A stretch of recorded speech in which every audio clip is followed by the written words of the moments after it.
Facebook, what's going on? YouTube, what's happening? Once again, we at it again, man. We at it again. We got our Speak On It podcast, and we live, man. We live and in color right here. Tonight, man, we got a special guest. I'm excited. We got a special guest, one of my childhood friends, and who I got in the game with, my boy O.Z. He gonna be coming on in a little bit.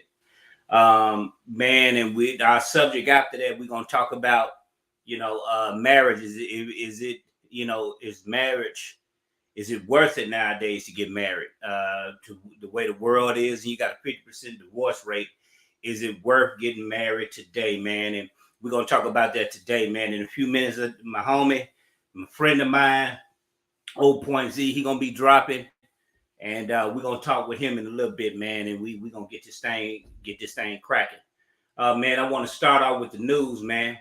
It just came through the bulletin through People magazine that welcome to Sweetie Pie star Tim Norman sentenced to life in prison for his nephew's murder. And it says Norman, 43. Was found guilty last September of conspiracy to commit murder for hire, and conspiracy to commit mail and wire fraud in the fatal shooting of 20-year-old Andre Montgomery on March 14, 2016, according to press release from the U.S. Attorney's Office, East District of Missouri. Norman appeared in court with Montgomery on OWN's network, Welcome to Sweetie Pie, which documented the family's soul food business for 9 seasons from 2011 to 2018, man. That is unfortunate, man, that his uncle, plotted a murder for hire and actually killing the young boy for insurance on him, man. And that's sad and unfortunate, man, that happened to the young man. Also, man, we want to talk about, man, Kanye. Kanye has confirmed that Kanye West will sell the last $500 million worth of Yeezys. Last $500 million worth of Yeezys with Adidas. The deal wasn't necessarily solidified as far as is he going to return or is he going to make a new line? But we know that Kanye West, the Yeezys, everybody bought Yeezys because of Kanye. We know Kanye is a visionary. Kanye broke into the fashion space. Everything that he said he was going to do, he did it. They called Kanye crazy. They did all types of things to Kanye, but Kanye put his pedal to the metal. He just got on his grind, man, and he built an empire that got him up to 6.1 billion in net worth. And of course, that fell down to $400 million after he made some anti-Semitic remarks that caused the sever ties of Adidas and other lines to sever ties with Kanye West in the future. But he will be able to sell the remainder 500 million. How the split gonna go, I don't know. But they said that Adidas, the Yeezys surged since that remark. Adidas surged 30% as far as with the Yeezy sales. It surged 30%. So, and a lot of people that bought the Yeezys didn't know that Kanye West made these type of remarks. Man, we're gonna keep Kanye in our prayers. I like Kanye personally. I think Kanye's a genius. I think when his mother transitioned, man, that sent him on a different course. And him with the medication and different things of that nature, man, we can go all day with that. But he's I pray to Almighty God, Allah, he does better, as an individual, and he get his just due. He can recover those monies that he had. Now, 400 million ain't bad neither. Kanye West ain't really hurting for money. I think he moved to Africa, South Africa, with his girlfriend. I forgot the young lady's name. She was a Yeezy designer, and they ended up getting married. Ironically, she looked similar to Kim Kardashian, his ex-wife. We just wish him well, man, and I hope and wish for the best for my brother. Also, man, Kodak Black, man, he back in jail. They issued a warrant for him, man. And because he tested positive for fentanyl, and he's back in court, man. When Donald Trump set him free or gave him a pardon before he left, man, he back in court. So it said rapper Kodak Black ordered to attend drug rehab after allegedly testing positive for fentanyl. And it said Broward County Judge Barbara Daffy said artist whose real name is Bill Capri could remain free until March 7, allowing him to perform all the Rolling Loud music festivals near Los Angeles over the weekend. NBC South Florida reported. And it said Florida George ordered rapper on Tuesday to attend a drug rehab for 30 days after allegedly testing positive for fentanyl in violation of his bail term. Broward County Judge Barbara Daffy said the artist, whose real name was Bill Capri, could remain for 7 months. The 25-year-old performer's lawyer, Bradford Cohen, suggested that the artist's sample or paperwork could be have been mixed up with someone else's on the outlet that's reported. Now he was saying that what happened to him, him testing positive could be a mistake. The paperwork could just be tested as a mistake because he was saying that he didn't take any fentanyl, but he said he tested positive. So in the work, went from there. So Kodak Black had failed to show up for a scheduled drug test on February 3rd before taking one on February 8th, which came back positive for fentanyl, according to Broward County office. The Super Gremlin artist had been freed on bail in a drug case. So we just gonna keep that ear to the ground and get that going, man, and on that, and hopefully Kodak Black will shake back. These new artists, man, they different, and they bringing some different energy to the game. Man, and Kodak Black, he's one of the heavy hitters in the game right now. So we're going to kind of, we'll keep you posted on what's going on with that. Man, we're going to talk about, is marriage worth it? Is it worth getting married today, man? Me personally, I wish I would have got married earlier in life. And because the way the world is nowadays, you need somebody in your life if you don't have somebody in your life, man. Each and every one of us needs somebody in our life because this world it's a difficult place to fight when you fight it by yourself. And you need somebody by your side to really help you maintain this life and keep yourself moving. And when we do that, I know that it's a good thing to have somebody by your side that love and care about you, man. Because we can't live in this life, and human beings wasn't designed to live alone. So we wasn't designed to live alone. I believe the institution of marriage, and it's really just a rhetorical question because God Himself instituted marriage for strong families, and we have a bad taste in our mouth for marriage because of the infidelity. You got 50% divorce rate in America. Now, we looked all over the world, and I did some research dealing with marriage, and they said that arranged marriages, the divorce rate in arranged marriages is 4%. 4% divorce rate. And I would think that a person that's, you arrange marriage, you're trying to force somebody to love one another, but that's not necessarily the case. A lot of times when you, like I reiterated before, a lot of times when you're dealing with arranged marriages, these could be little children, and these two families agreeing that this boy and this girl is going to grow up to be married. And some people in the science of mating, one thing that the black man have not been taught in America is the science of mating, is that families marry on to families. They bequeath one another to carry the bloodline on. So they don't just marry just anybody. They pick and choose, and they bequeath those individuals in the family they're going to marry to move their family forward.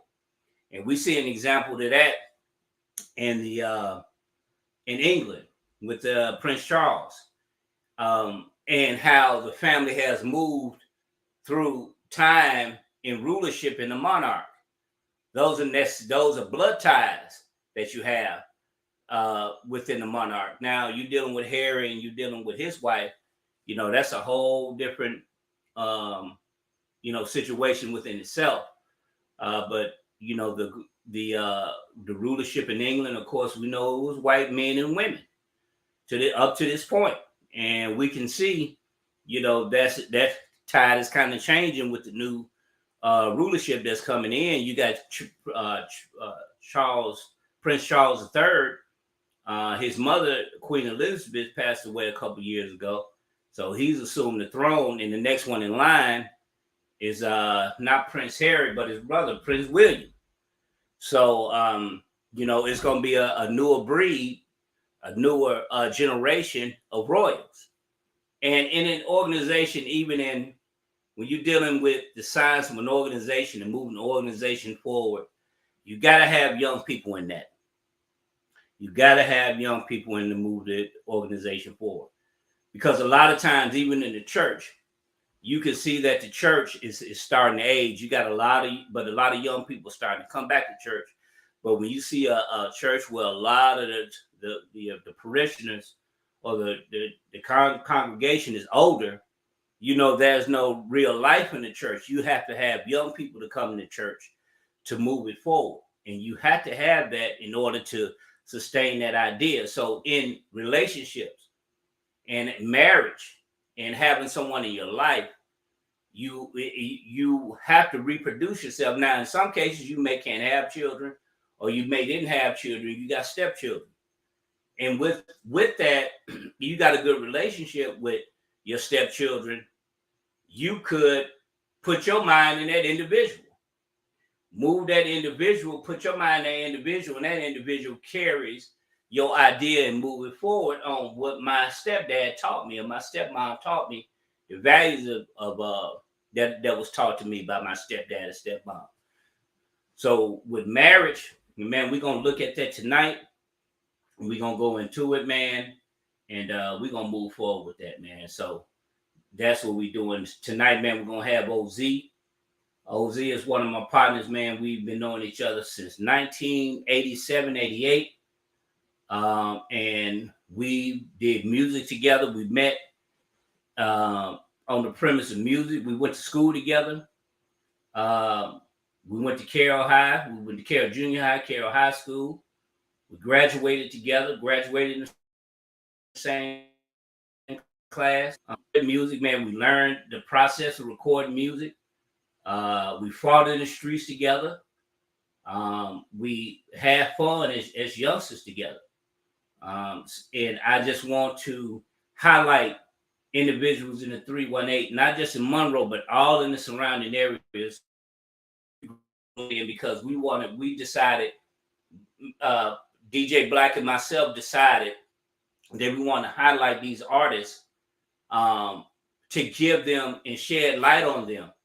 Because a lot of times, man, we can throw people away and we forget about them. So our job as individuals is to let the young generation know what we did when we were coming up.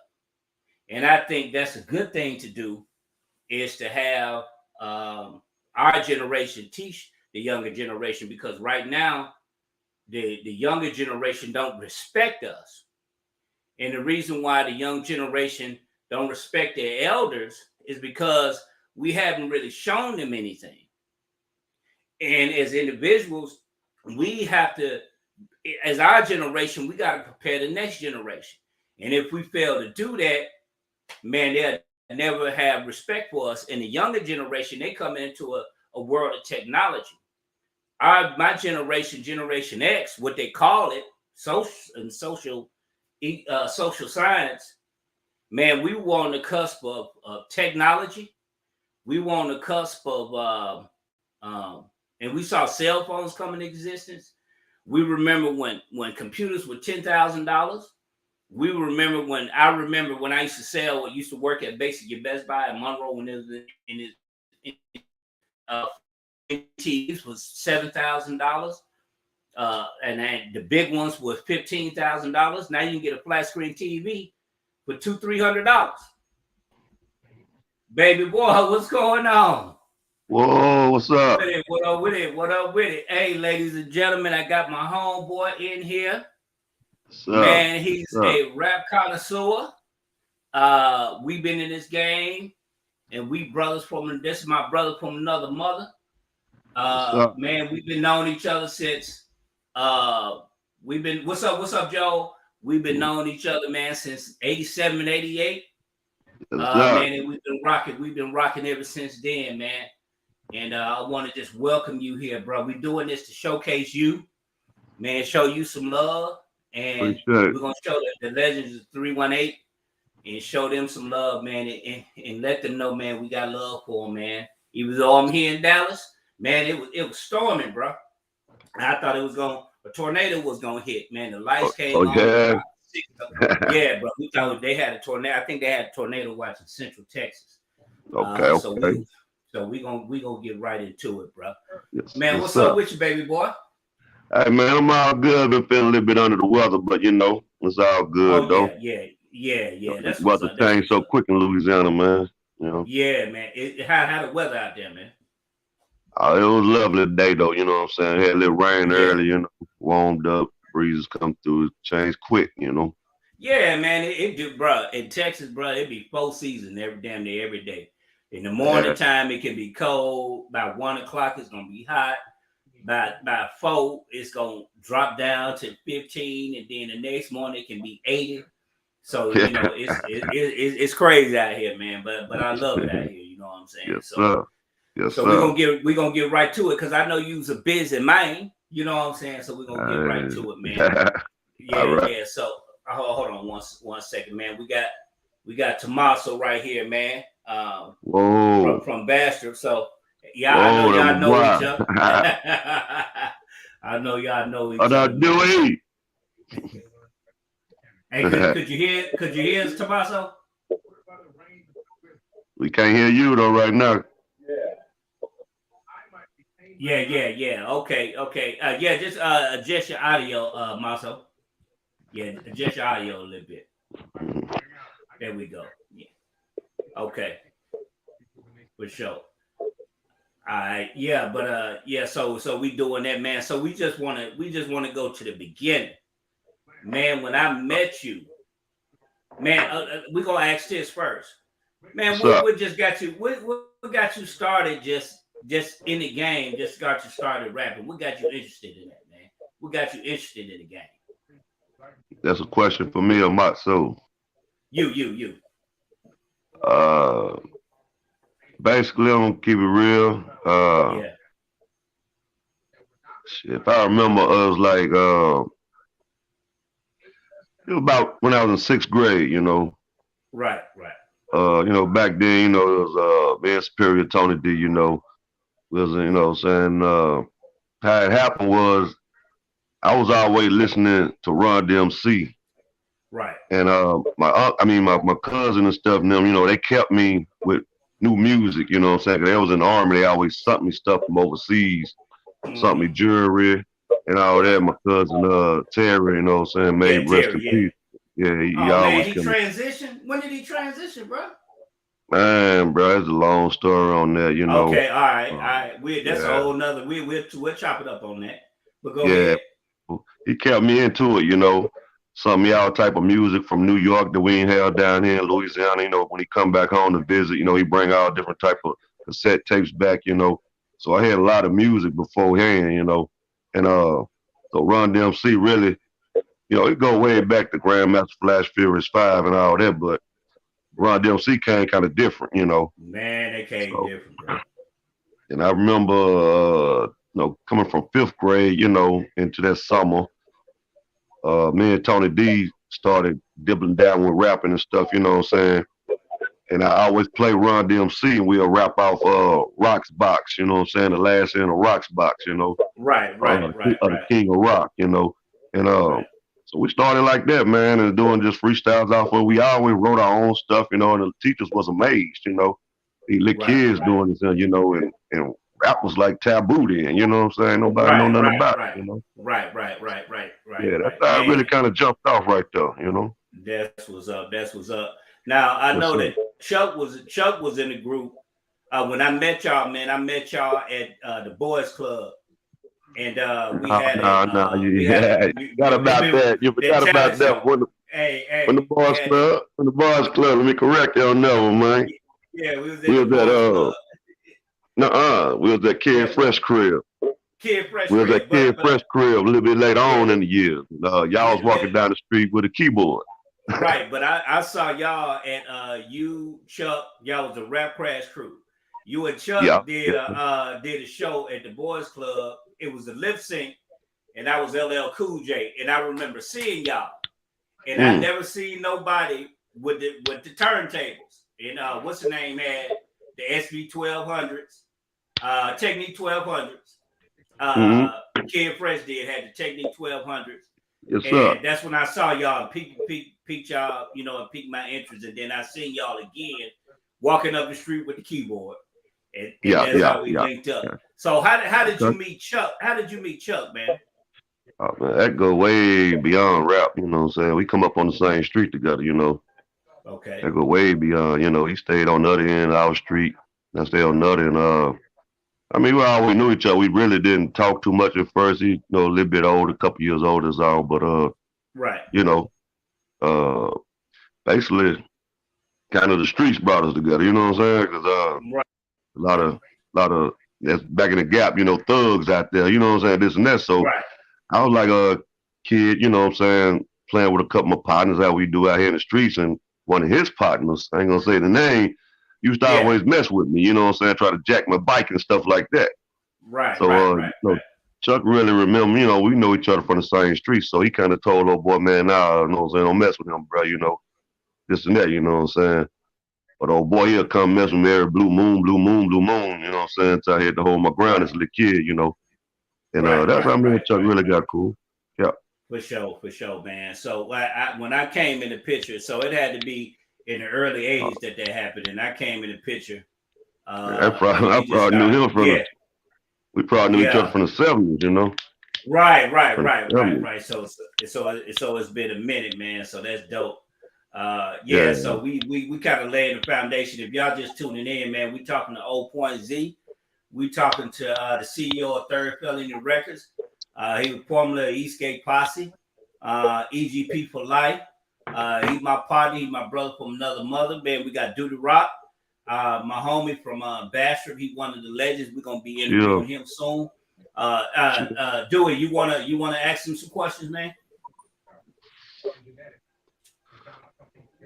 What up, doing?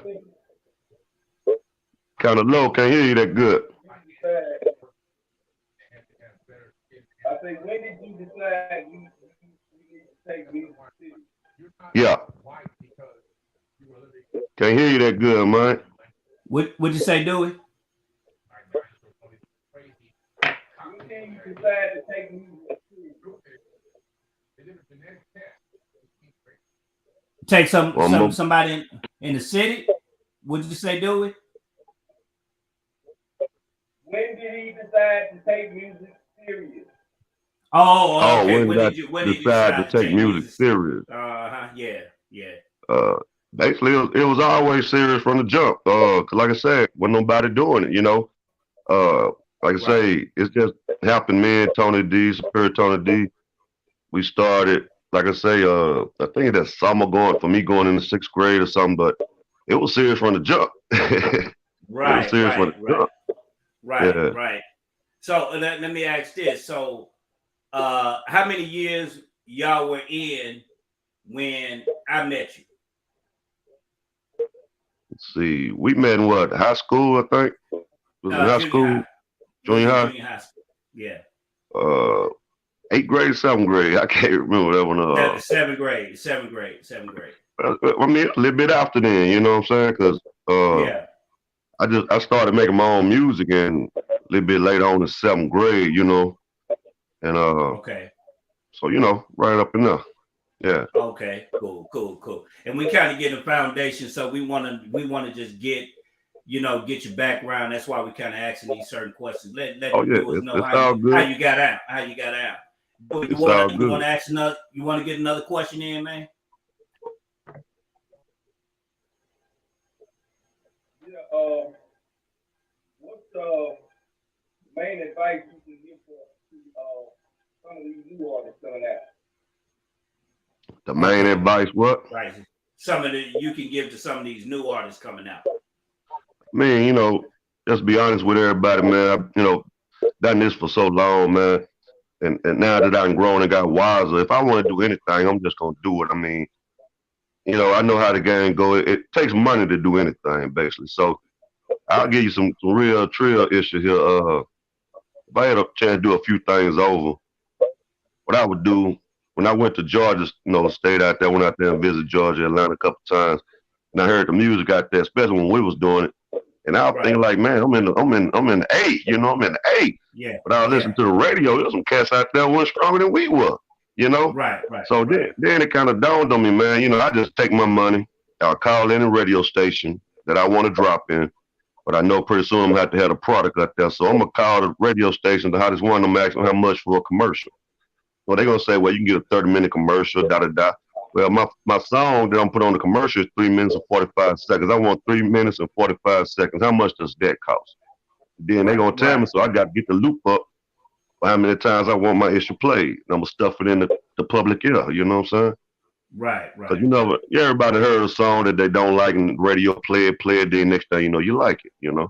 Right. So I just take the game by force. You know what I'm saying? Just like that. Right. So you'll just tell the youngsters just to get out there, take a chance on yourself.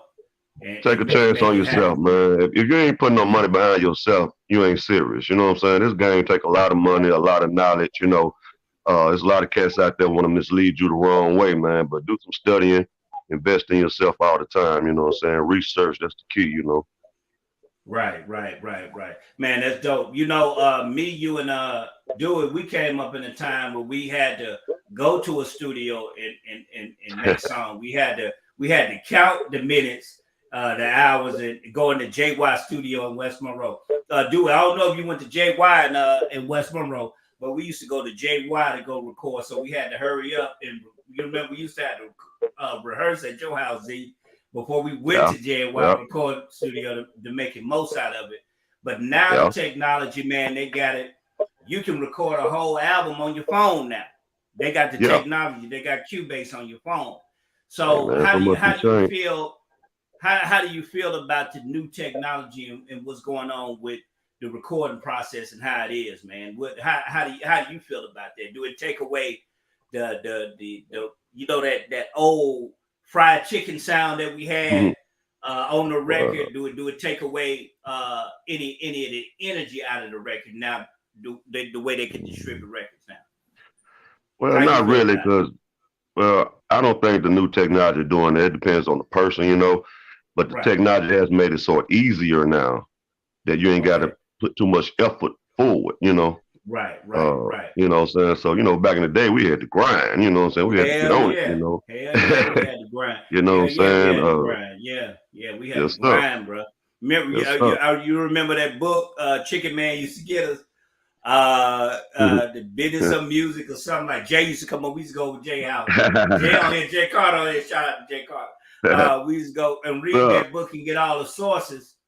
And Chicken Man used to say, "Yeah, it's gonna be our year. 91 gonna be our year. 92 gonna be our year." And bro, we had to learn that we had to do that for ourselves, bro. Yes, And sir. you know, Yes, sir. so are you doing any music now? Are you doing anything now? What I mean, right now, you know, I go to you know, I partner Ray Ray, you know what I'm saying? You know, he don't like to be called Ray Ray no more Ray. You know, he got his yo, you know what I'm saying? Yeah. You know, and I go hang out in the studio with him, you know what I'm saying? And Okay. you know, he throwing some tracks, freestyle, you know. I tell you a little something, man, it's like, you know, I mean, I probably was there probably last week or week before, you know, but Yeah. he had some youngsters in there one day. And he told them before I walked in, you know, it's like, man, don't let that gray fool you, you know. Right. And they threw some tracks, man, and it was kind of funny to me because, man, I mean, the flow is still there. You just never lose that, man. But it was so much of a credit to me because they got to a point like, can't nobody go behind that. Right. I don't want to touch the mic no more.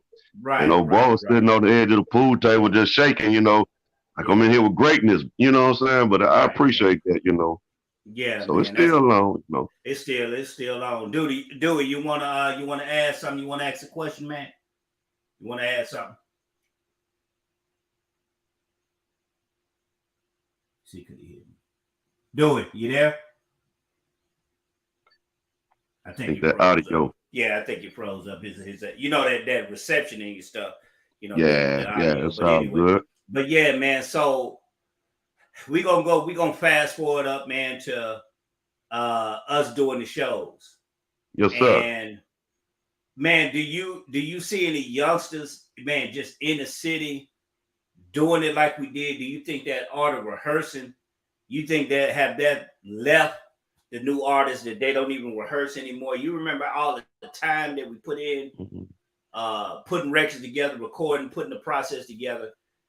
Watching these youngsters, do you think, you know, have they lost that art of rehearsing and putting music together from what you see?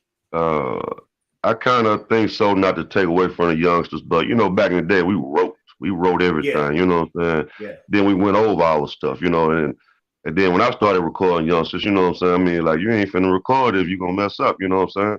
Right. And then, you know, we come back from the days of reel to reel. You mess up one time, we gotta do the whole thing over. And, You know? and the tape was getting bad over time. The tape was getting Yeah, bad yeah, over time. Yeah. yeah, So we had to go by reel to reel. And we had to do perfection to it and record yes, and do yes, perfection to yes, it.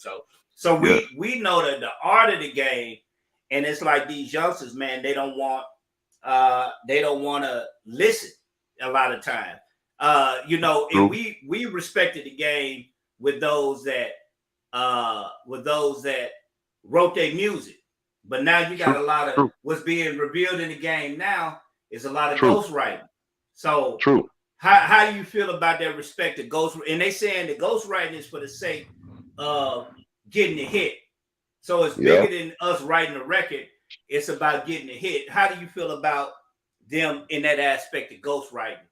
though we came from an era where we wrote. How Yeah, do you feel about that ghostwriting ghostwriting? was cool We in call our it era, bite. you know. Yeah, we call it Yeah, bite.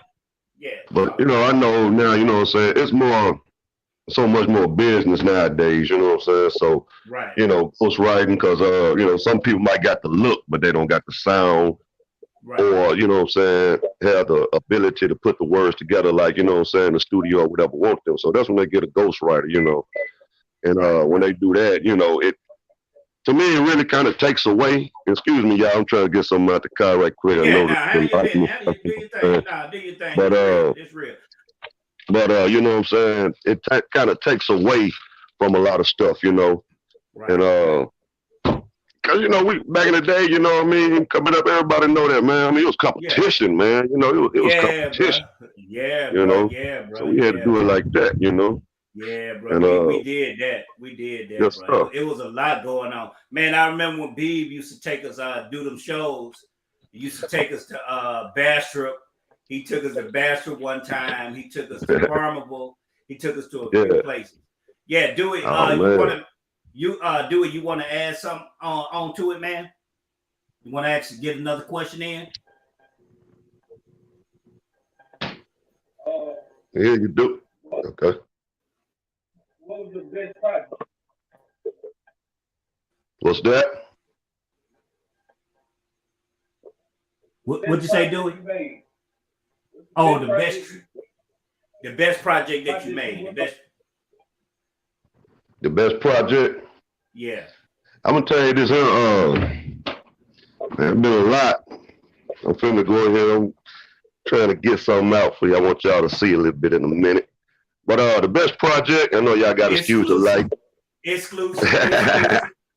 Hey, But, dude, he best gonna pull something out for us. He gonna pull something out for us. Yeah, I'm pulling a big rabbit out the hat after a while. Still going in the dark. I'm going into the darkness, real lonely. Yeah, man. You know what I'm saying? Gotta be able to go into the dark where it's lonely. Come out to the light, you feel me? Right. But the best project, man, that really I had fun with was Cash, man. My boy Cash, bro. May he rest in peace, man. Yeah. May he rest in peace, bro. But that was fun, man. I mean, at that point, like shit, man. Excuse me, for real, I don't know we can do that on here, but no, we were like Dr. Dre and Snoop, you know what I'm saying? On the road, you know. We went to the studio every day. We had too much money. If we went to Burger King, we got I never forget, we get a Whopper heavy, y'all cut in half. He get half, I get half. Straight to the studio. Straight to the studio. That's real. And, yeah, Cash was dope, man. I know you remember Cash back in the day. Cash got signed with my boy PJ. He out of Florida. Yeah. And PJ put a project out on for him. And it was dope. He was kind of silent. He had that nuance of Tupac, but he came in here with Plug. Him and Plug came to your house. And that's how it started. Him and Plug came to the house, and he just stood out over Plug. You know what I'm saying? Plug was cool, that was family, but he just stood out, and y'all just started working together, man. So, but yeah, they came to the door. I met them before then through somebody, but you know, they just did a song, they left, so they came back, knocked at the door, and I remember my mom saying that, you know, somebody out here wants you. I'm like, what's up, man? They're like, man, we're trying to get in the studio, bro, da-da-da. And they just start spinning right there at the door, you know? So I heard them spinning. I shook my head. I said, come on. Yeah, man, that's what's up. That's what's up. Do it. Yeah. You got something else you want to add, man?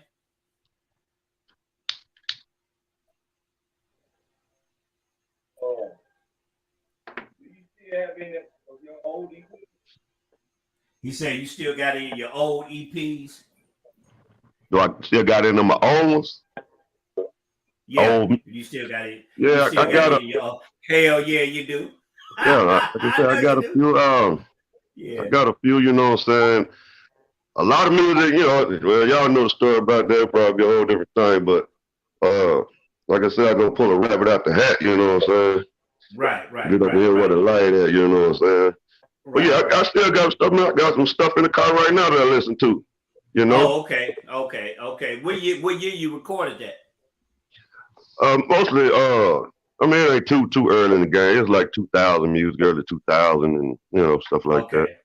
few Okay, instrumentals, okay. and a CD that I never put out. You know what I'm Oh, saying? okay, okay. I got you. I got you. I Yes, got you. sir. I got you. Yeah, man. So we I'm gonna fast forward to what you had going on. I remember coming to the house. Yes, Uh, sir. Dewey, he had a digital magazine. He had a digital magazine on DVD. Man, Hmm. going to that digital magazine that you had. What year did you drop that digital magazine, man? That was And you was 2007. ahead of that. You was ahead of a lot of what people were doing because after I seen you do it, everybody else was doing the digital. Yeah, that's it right there. That's it right there. Nobody done it. Yeah, that's it right there. I Nobody remember done you it. did digital 318 magazine. Underground Music Movie Documentary. This That's what's came out probably like 2000. What? Do it? You on there, man? You on there? What year that was about? Let me see. It's on here somewhere early 2000. You yeah, remember we did that interview, Yeah, I doing? remember that. Yeah, yeah. Yeah, yeah, But yeah. then we flash forward to 2007. Then the 50 Below drop, the 50 Below 50. DVD magazine. Yeah. Right. Yeah, that was dope. How long did you uh sustain that 50 Below magazine? Because I know we was chopping it up every now and then, but by that time I was in the nation, moving Hmm. around, doing the thing, and you took off with it. So how long did you do the 50 Below? How long did the 50 Below stay up? Let's Or see. I did. did times and technology change that you just kind of put it to the side? Man, I'm gonna keep it. I'm gonna keep it trail on the show, man. I mean, when I first did the first one, went out on a whim. I went out to the park, Chanel Park, and they had a concert. Young Jock and all them came out, da da da, and filmed the car show and all that. So people really didn't know what I was doing. I just thought it was this and that. So when it hit, man, that hit harder than just about any CD, man. I'm talking this like when people, I couldn't even get out the house fast enough, print them. I'm gonna make $400 before I even get out the house. You know, I mean, just taking them to people, man. Ain't nobody gonna want one, they want two. So Right. I knew I was working with something then. So the motion got going and did about uh, I think 3 or 50 Below. Then I did a little branch off with different car shows and stuff, man. But that was real good because it promoted every artist. Free Right. promotion, everybody a part of it. Now everybody can get something they can show everybody, and people start coming, saying, just, "Oh man, you made me famous," this and that. Because when it Right. got out into the streets, it instantly got everybody's name out there. You know what I'm saying? That's So dope. it's That's more dope. strength with numbers. That's dope, man. That's dope. Do it. You got something, man? You want to add?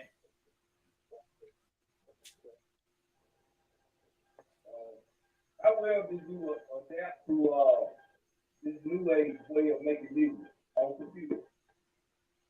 He said, "How did you adapt to this new way of the new way of making music? How did you adapt to it?" I mean, it really, to me, it really wasn't too much to adapt to. Yeah. Like I say, I go to the studio and I sit back in the scenes mostly now. You know what I'm saying? Somebody asks me a question to get in there, da da da. But it's still all the same to me in a sense. You know what I'm saying? I mean, Right. I dib and dab, get on something, just like I never left. So Right. You said you go to Ray House? yeah. Yeah, He Ray bought, did. He did Full Sail. I think he said he graduated from Full Sail. mm-hmm. And got his degree in that. So Yeah. and I know he, as far as the process of recording, that's dope. Yeah, Because it just adding on to what Dewey was saying, man. Because when me, you, and Dewey was coming up, man, you had that good analog sound, and that yeah, analog sound had that warmth to it. But I know now you could take tube compression, you could take that, put that over the record, and make it like it's an old crispy record. yeah, And yeah, but to yeah, have yeah. it so you patch bay and had it all that stuff, because I used to look at you, I didn't know what the hell you was doing, but you knew, because I was doing house, I didn't know what the hell I was looking at. I just knew we had doing, you had that Tascam, damn, with that Tascam, because you had one. Did you get a Tascam, Z? But I know, don't you got a Tascam? Tascam 4-track. Yeah, I think Taz, you got a 16, don't you, Dewey? The 16 4 track out of Tesla. Huh? It Would you was say, do it? the mini disc on. Oh, With the okay, mini okay, disc yeah, on. Yeah, with the yeah, mini disc on it, yeah. yeah, So yeah, yeah, yeah. I because I remember remember those. them ADATs and you know the stuff we had to carry the ADATs. Now you can email tracks, you know, so the convenience of it is dope, man. And you know, that's the thing that you know technology has, because I still got love for the game as far as the Yes, sir. recording process, putting shows together. Hey man, when was the last show you did? As far as do you just mentoring Mm. young artists? Have you put a project together for any young artists or what? Have you did Um, that? Have you put in? What was the last project you put together for somebody that's under us? If you did, I mean, I mean, I had Foro Mafia, okay, OBC, Original Blunted Crooks, Lil Mama. All them we doing the compliment yeah, compilations. yeah, But I think the last deal, what went strong, we're really strong with it was OBC. You know what I'm saying? Getting their props, OBC, Original Blunted Crooks. yeah, And I know, up to them. I hollered at Slug a couple weeks ago. Just hollered at OP from Fort Row a couple days ago. yeah, And but OP them, Original Blunted Crooks, they kind of stood out. So they went out first, and you know what I'm saying. They started loving it. But I think the last thing, what I'm saying, I really ever did, what I'm saying, was something like a compilation. Then like I said, I worked on the album that nobody really know about. right, And right. I think that was the last thing I did. Matter of That's fact, what's up. it was, what was the name of that album? It was gonna be called uh Hater Proof. Hater proof. That's what's Yeah. up. That's what's up. That's what's up, man. Let me ask this. Uh, what do you think happened to break down in Monroe as far as with artists? You know how hard we work just to get recognized and Yeah. to Yeah. really get out the bounds of Monroe. But it materialized to a level and then it just dropped. What do you think it happens to artists that that it don't really translate to them going mainstream and just going out there? Because you did your part as far as putting a record together. Dewey did his part as far as putting records together. But what happened to these artists, bro, from your experience, Hmm. that they just didn't make it? Because we didn't. Okay, this is the thing. Me, you, and Dewey, we didn't play with this. This wasn't Mm-mm. no hobby. We wasn't coming to Nah. Rudy Nah. House Nah. Nah. just rapping to be rapping. We wanted to be stars. Yeah. So is do the young have the same mentality that we do, or are they doing it just to be doing it? Because we even had I think Some of them Michael they died. We had a few of them come through the house. yeah. They have money Some to spend with Yeah, yeah. Some of them just think it's more easy than what they think. You know what I'm saying? you. Right. And this game really takes some dedication. You know what I'm saying? It's It gonna takes take some some elbow dedication. grease. It's gonna take some Yeah. moving around, and that's one thing that we lacked, I believe, back in the gap, because our music traveled farther than we did. You know what I'm saying? Right. Right. I Right. Right. mean, we had a couple opportunities, but I used to get calls, man, from Texas. People used to hear stuff in Atlanta and stuff. I thought they was playing. You know what I'm saying? Right. And then Right. I remember there was one female called me. She had moved to Dallas, and she had my music way from Louisiana. Yeah. And she just kept blowing my phone up. But I ain't really answered too much. You know what I'm saying? Da da da. But then I talked to her. She's like, man, they got y'all. I'm playing y'all music. They dancing to it. They dancing to it. Right. So Right. Right. Right. Right. Right. common sense should have said like, okay, well they loving it like that. We got a crowd already. Let's go out here to Texas and let's see who we can talk to at these clubs. See if we can rent the club out. Go and do our show, make the money, build up, Right. come back, flip it, re up, do it again. Right. See, Right. then we would have Right. got farther. Yeah. Because we was doing the underground, we was doing different places, Yeah. and just getting out there and just doing it. Do it. You wanna add something, man, to this for the discussion? You wanna ask a question? First I want to ask OG, what year was that that you did Homies in the 318 with Hurricane and Jack. And Tony D. Oh, okay. Say, what year was that? What? That you did Hurricane and Jack. Did you say Hurricane and Jack, Dewey? What year you did 318 Hurricane and Jack? What's up, Black? Yeah. Those seats, what it is. Dewey Rock. What up, man? Long time, big man. Yeah. Oh, hey, Black. Dewey was asking Z a question. What's up now? Go ahead, Dewey. What year did he Homies in the 318 with Jack and Hurricane and Tony D? Oh, the year you did. Yeah, the year you did 318, Jack, Hurricane, and Tony D. You talking about that time has come? That one right there. The time has come. Is that the tape you talking about? Back in the day, with Tony D on it, and the song was called Homies in the 318. He said a song that was the. I know you're talking about. I think we came to Bastrop and performed that night, didn't it? That song Tony D had did. Yeah. Man. Yeah. Hey, what year was that? What year was that? That was in 1990 something. Tony D had did that jokes. You know what I'm saying? He had just got out. Yeah, he just got out the pen. Yeah. And then 96, 97, about 97, something like that. I think a little bit before then. I think somewhere around 90, 94, 95, I think, Yeah. Okay. All right. So I'm gonna let y'all know. Something about it, like, and I'm gonna let anybody watching young artists and things like that. I will say this, man.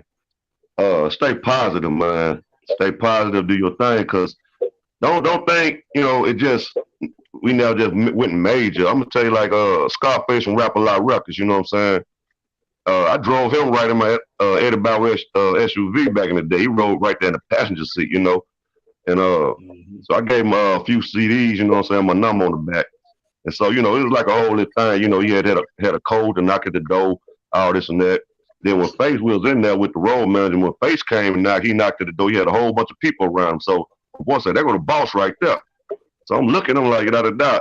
So we go out and introduce ourselves, I'm saying, I'm OZ, da-da-da, everybody introduce themselves. He said, I'm BJ. You know what I'm saying? We spiking each other, da-da-da. So his Face is, man, we got in the elevator going down. He had a hat on that had some fake dreads on it. And he had on a sweatshirt with some baggy, dingy corduroy pants, man. Right. He was in disguise, Right, so, right.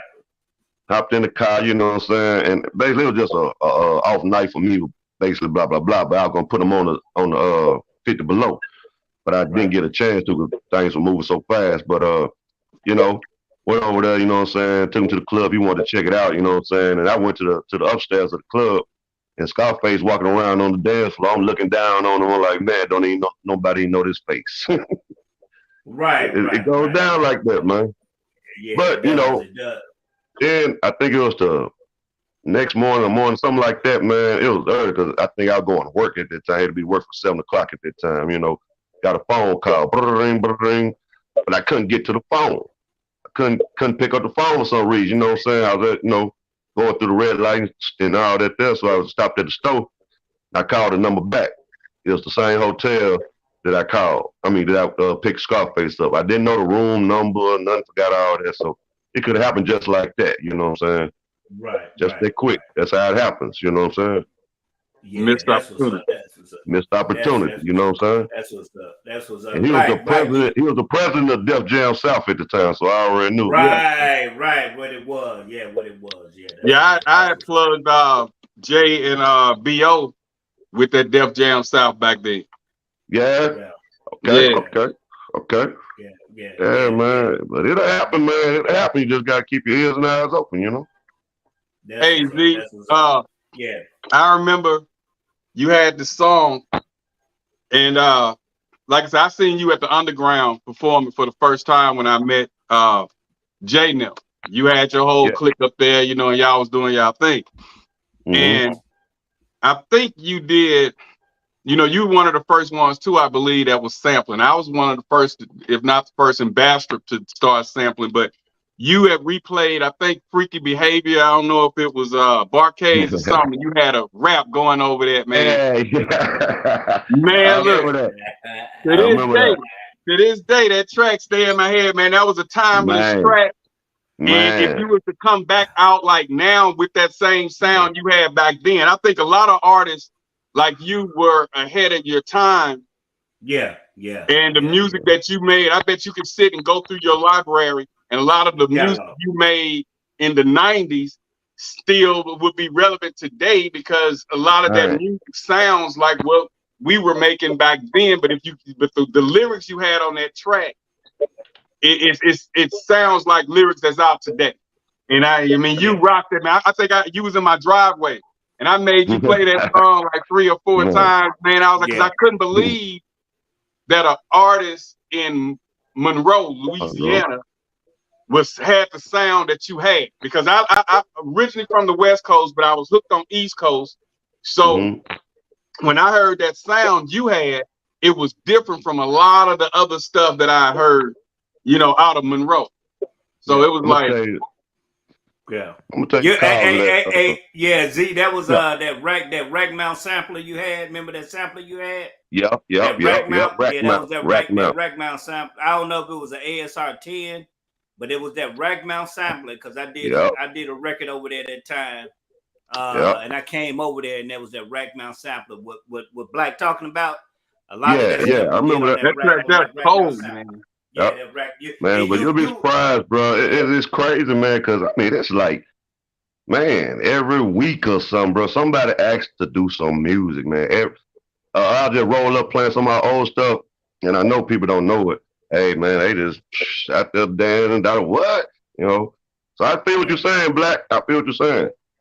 Yeah, that's what's up. That's what's up. Do it, and I still get artists asking us to produce and everything, but the mindset and the mentality of a lot of these younger artists, it makes you wonder, is it worth, you know, the time? Exactly. And then the attention, man, you know what I'm saying, like that, bro, you know, all of it ain't good, man, you know. Yeah. All of it ain't good, but I'm gonna ask another question on that same question. You said the sound was different and stuff, so I gotta give this man his props. Kid Fresh, you know what I'm saying? Yeah. Because I was in junior high, and our sound was already different and stuff. We were doing it because, like I said, we came when nobody was rapping, but he was in high school when I was in junior high, and I remember cats was telling me, man, this dude that came from California, he's scratching live and stuff like that. So it just a matter of time before we clicked up, you know? And so we had clicked up. I think I seen him walking home one day, and I hollered at him, you know, saying, "What's up, Kid Fresh? I know you out there," but he went to the crib, seen him scratching. Then he the one, like what, a year later, something, he brought NWA before anybody that I know of in Monroe was bumping NWA. First, now it was let me keep it real, Jay. It was Ice-T. Hold on. Let me keep it real. Yeah, we was on Ice-T. We was on Ice-T. Yeah. Too Short really changed the whole thing. Yeah. Too Short. Yeah. Who was that brought Too Short to the table, Jay? I don't know if it was Cheese. Was it Cheese? Nah, the other dude from California. I forgot. I don't know Tim Tom, but he kept telling me, "I'm gonna bring my boy Too Short tape over there. I'm gonna bring my boy Too Short tape." Like, man, who is Too Short?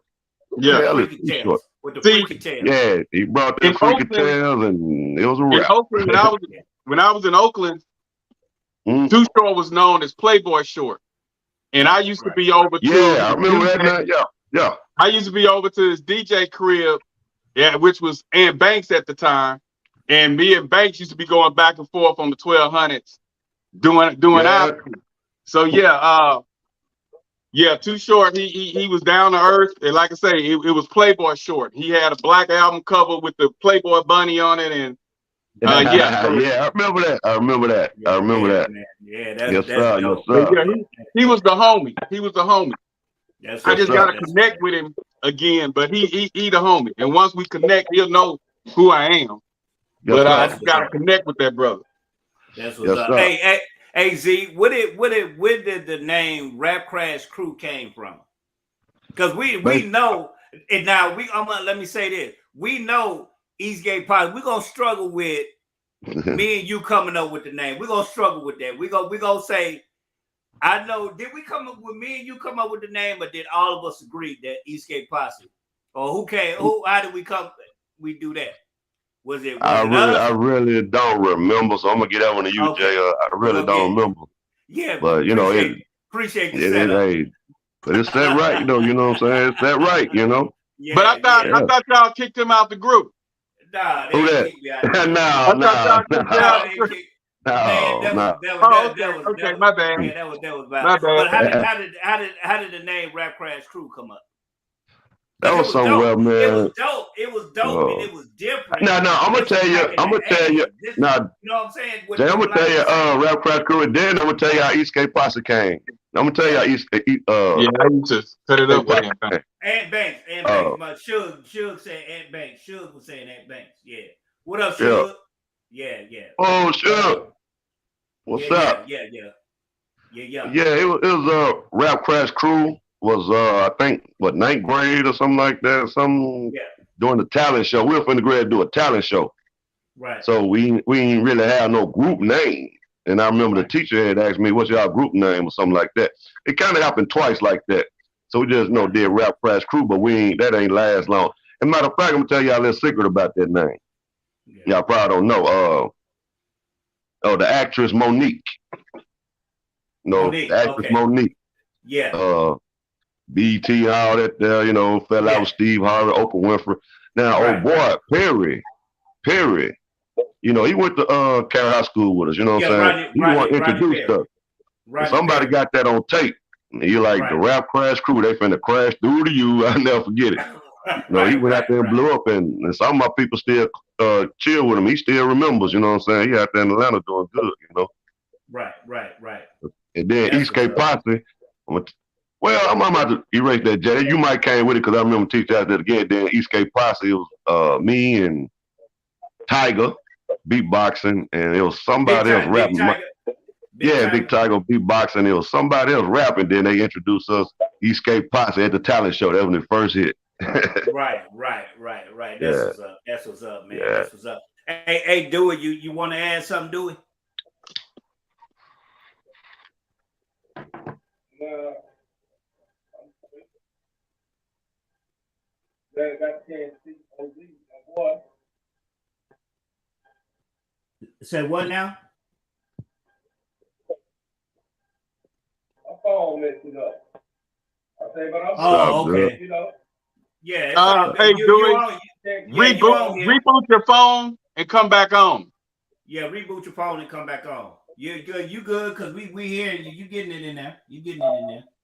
Yeah. But man. So we just want to reset the room, man. We talking to the legendary OZ. We got DJ Black. You got Phantom J. You got OZ. You got Dewey Rock. Man, we talking with the legendary OZ 318. I appreciate that for you. I appreciate y'all on that too, man. For sure. Appreciate that. Uh-oh. Yeah, what Cheese say? I know how. Hey, Cheese, go ahead and vouch it. Because I think it was. I know I was in the mix with that. I got to get something for the crew. You know what I'm saying? For sure. Yeah, man. Shout out Cheese in the building. For sure. What you doing nowadays, man? As far as you still kind of remnant in the game. What you doing nowadays? Just currently, projects. Yeah, man.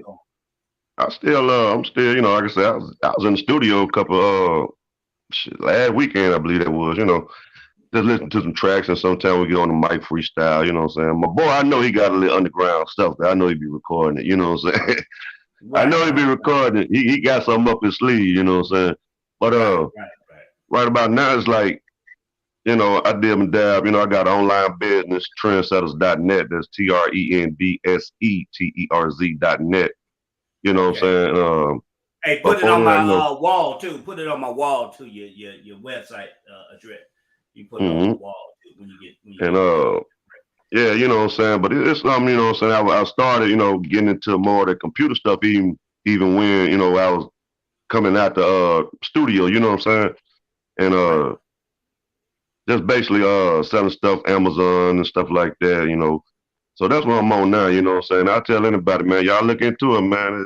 It's lucrative, you know, real Yeah, lucrative. So, yeah. Hey, I'm and gonna chop it up with you on that for sure. I gotta yes, get sir. with you on that for sure. Black, you wanna add something, man? You wanna add something, Man, Black? it's just an honor to be in his presence, man, 'cause it's been so long and you did so Yeah, much man. contributing Yeah, to the man. Monroe game. And the fact that I know your history and when you came out before all, you know, it's kind of like you guys really started, I set the blueprint, I guess I should Right, say. Because then right, came the Chill Dogs and all that. But I knew you before the Chill Dogs. right. You Man, know I what I'm remember. saying? So, you know, I give Oh, everybody their props because the Chill Dog and them put it on wax and was yeah, on the yeah, radio. yeah. But What's up, Chill? I could hear the OZ influence in the tracks that they were playing on the radio. So I didn't know Right. if you produced some of them or whether Yeah, he they. did. Yeah, he Okay, did. In I the knew I beginning, heard your sound. Yeah, yeah, he I did. did, and then you know, the first one Yeah, he came out on the radio, I ain't had nothing to do with that. But then a Yeah, the couple other, feel yeah. or The whatever, other, right? yeah, you yeah, know, the yeah, other. yeah. That's when we was recording in the AA Black and Z. You Mm, remember the studio Jam and Joe had At the at the underground. underground, that little the room, because you was recording Chill Dog in that back room back there. And you was yeah, doing it, yeah, you was yeah, recording them back then. You was recording them back then. And yeah, yeah. yeah, so that I remember that part. And you was Yes, putting something. sir. I don't know if y'all released any records, but on that, but I Oh remember yeah, you oh was yeah, oh yeah, oh yeah, doing oh some yeah, stuff. man. We Yeah, made some because hits, man. We made Chill some hits. I Chill remember. Dog used to come down there and catch us, and he would Mm, play the songs that he was working on. He was Right, like, "This yeah, ain't out yet. What you think about this? You know?" He was always, yeah, "What you think about this? What you think about yeah, this?" And yeah, you're right. The tracks did start sounding more street and gutter after that first. I'm gonna say yeah, bubblegum track is the real thing. It was a radio track that was strictly yeah. radio track. You know what I'm Commercial, saying? right. But commercial. Yeah, yeah, but Yeah, but as he Boss would play produced other that first album. songs, you could hear Boss. the gutter. It had more 808. It had more. It was more street and club compared to yeah, bubblegum radio. You know what I'm saying? Right, 'Cause right, right. it yeah, Hey, took that. yeah, It's a real thing. It took it a yeah, minute to grow on me as a DJ, yeah, yeah, but yeah. I accepted it because it was the homie from the road. And Right, yeah, he was very respectful when he right, came and brought the city. Him and Fabian was like, "Hey man, we just need you to get this hot."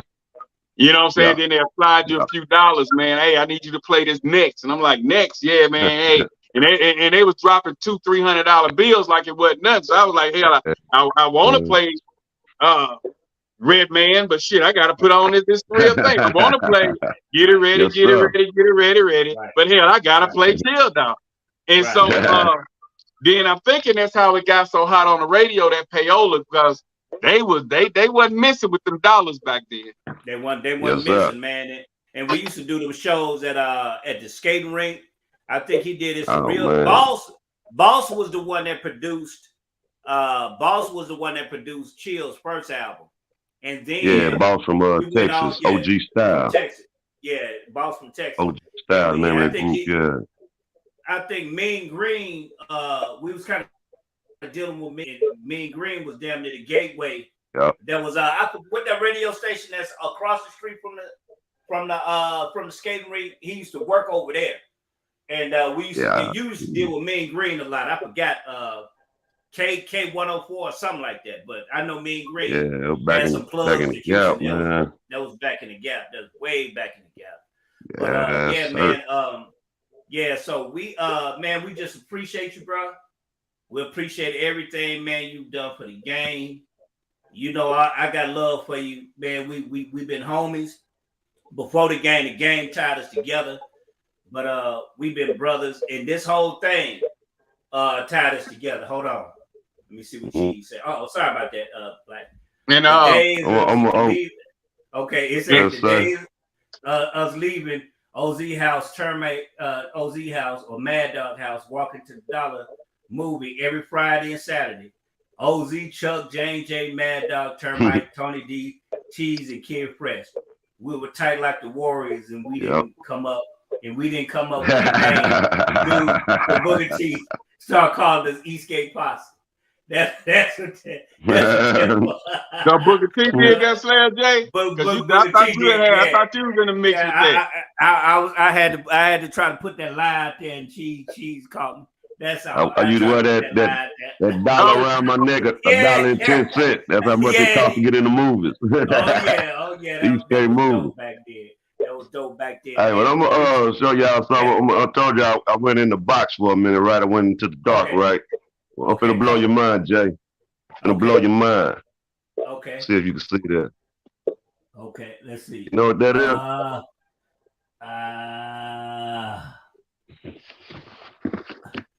You can put it like this.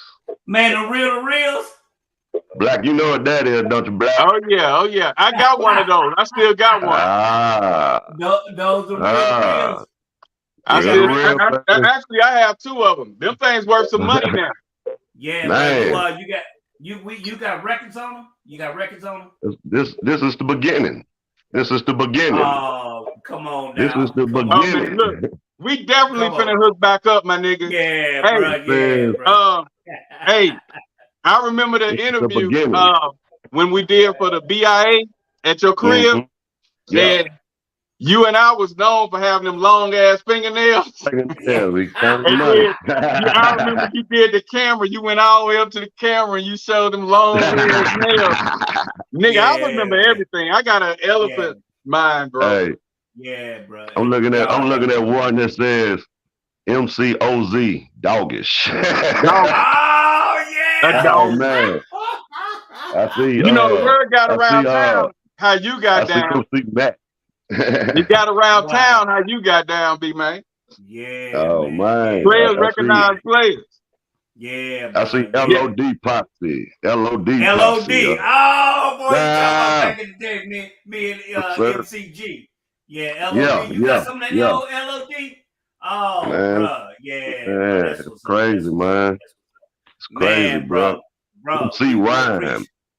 Man, MC Rhyme? MC Rhyme. Man, we go way back, man. Ain't no telling what's on these reels, but that's the beginning, though. Yeah, that's bro, the beginning. Man. And you got it all. He got it all, bro. The whole box full, kept in secret. That was because I'm wondering how the hell did you get it? I'm sitting there like, we used to be in his room for hours listening to none but artists he produced, bro. Yeah. For hours. And then when we think we done heard it all, he'll say, "Oh no, this is my other group right here. This is my other group right here." So he actually was the first one, I think, that had a record label in the road. Yeah, he was. Rap record label, most likely. Just like out of Strop, Dewey had original first label, certified, registered label in Bastrop. Right. Yes, sir. Hip hop anyway, rap, I know for sure. We're nothing but in the midst of legends, and this is a history moment right here. Right. Everybody on the panel are legends because we were there when hip hop began in New York, and we took that out and brought it to the South. Right. You know what I'm saying? Right. It wasn't cool to be a rapper in the beginning. You know, they thought it wasn't cool to be a rapper. You know what I'm saying? Yeah. I remember, a lot of people was, stomping and stuff with the frats and stuff like that. And I remember that was Dewey was doing. That was Dewey was doing. But what I did, I just got back from Oakland, and they had a talent show. I heard about the talent show maybe 2 weeks after I got back from Oakland. Yeah. And everybody else was, like you say, they was stomping, doing Black Butterfly. They was imitating Prince and Michael Jackson. Yeah. Man, I went up there in a Kango that I had. In my Kango, I had on a bluish gray Kango. I had on a bluish gray jacket, no shirt, my LL. And I went up there and I rapped on stage for the first time.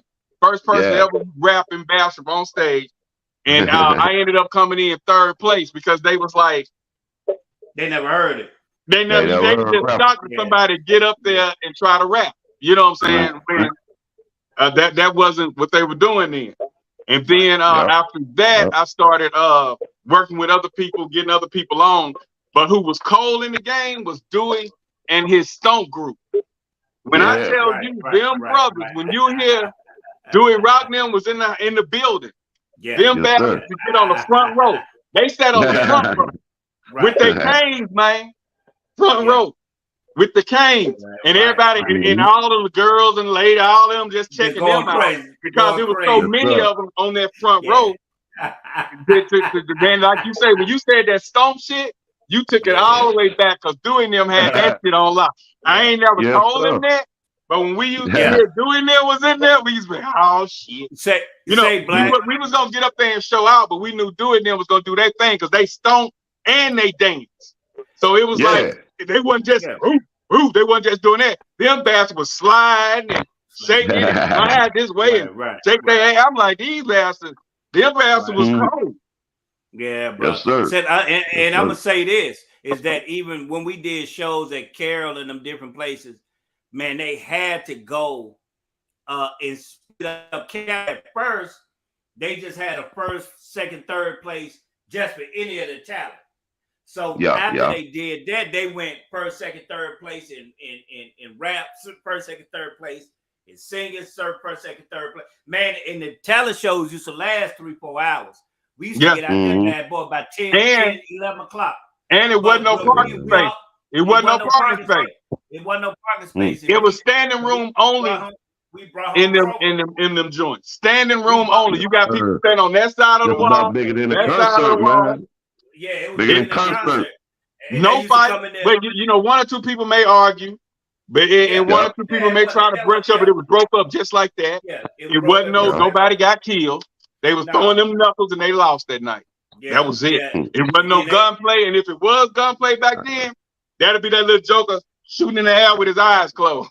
Right. You know what I'm saying? Just to disperse the crowd. He wasn't trying to hurt nobody, wasn't trying to kill nobody. It ain't the same. Yeah. So I'm glad I came up, and I'm glad we came up when we did, because we actually enjoyed life. We actually enjoyed the art. You got that, cheese. You're right, man. He said NWA would have had competition if that sound would have gone commercial. OZ didn't go too much, didn't do too much sampling. I was sitting in that room between a lot of those tracks were made. He went for hours perfecting a track. Then the crew came in and laid the vocal. Hell yeah. Hey, look, that's why my ear got that vertigo in it, because Z used to have that music so loud, because that's what we did. We did that all day long, man. If we wasn't recording tracks, we was looking at videos on Rap City. We was listening. Hey, I got a question to Dewey though. I got a question to Dewey right quick. Yeah. And I know we probably gonna have Dewey. We're gonna have to do Dewey by himself, but we interview Dewey. But Dewey, the question I want to ask you though, and I'm probably gonna ask you again when we interview you. Who were the gents?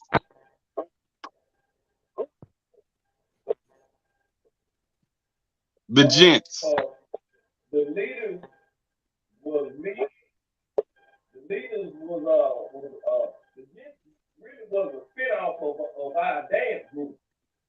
And the leaders was me, Carlton Holland, Michael Williams, couple more cats from our dance group.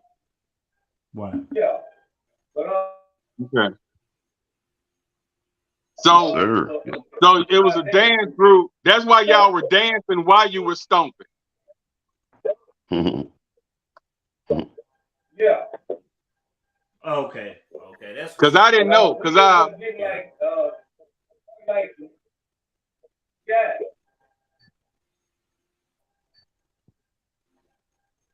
But yeah, they were cold.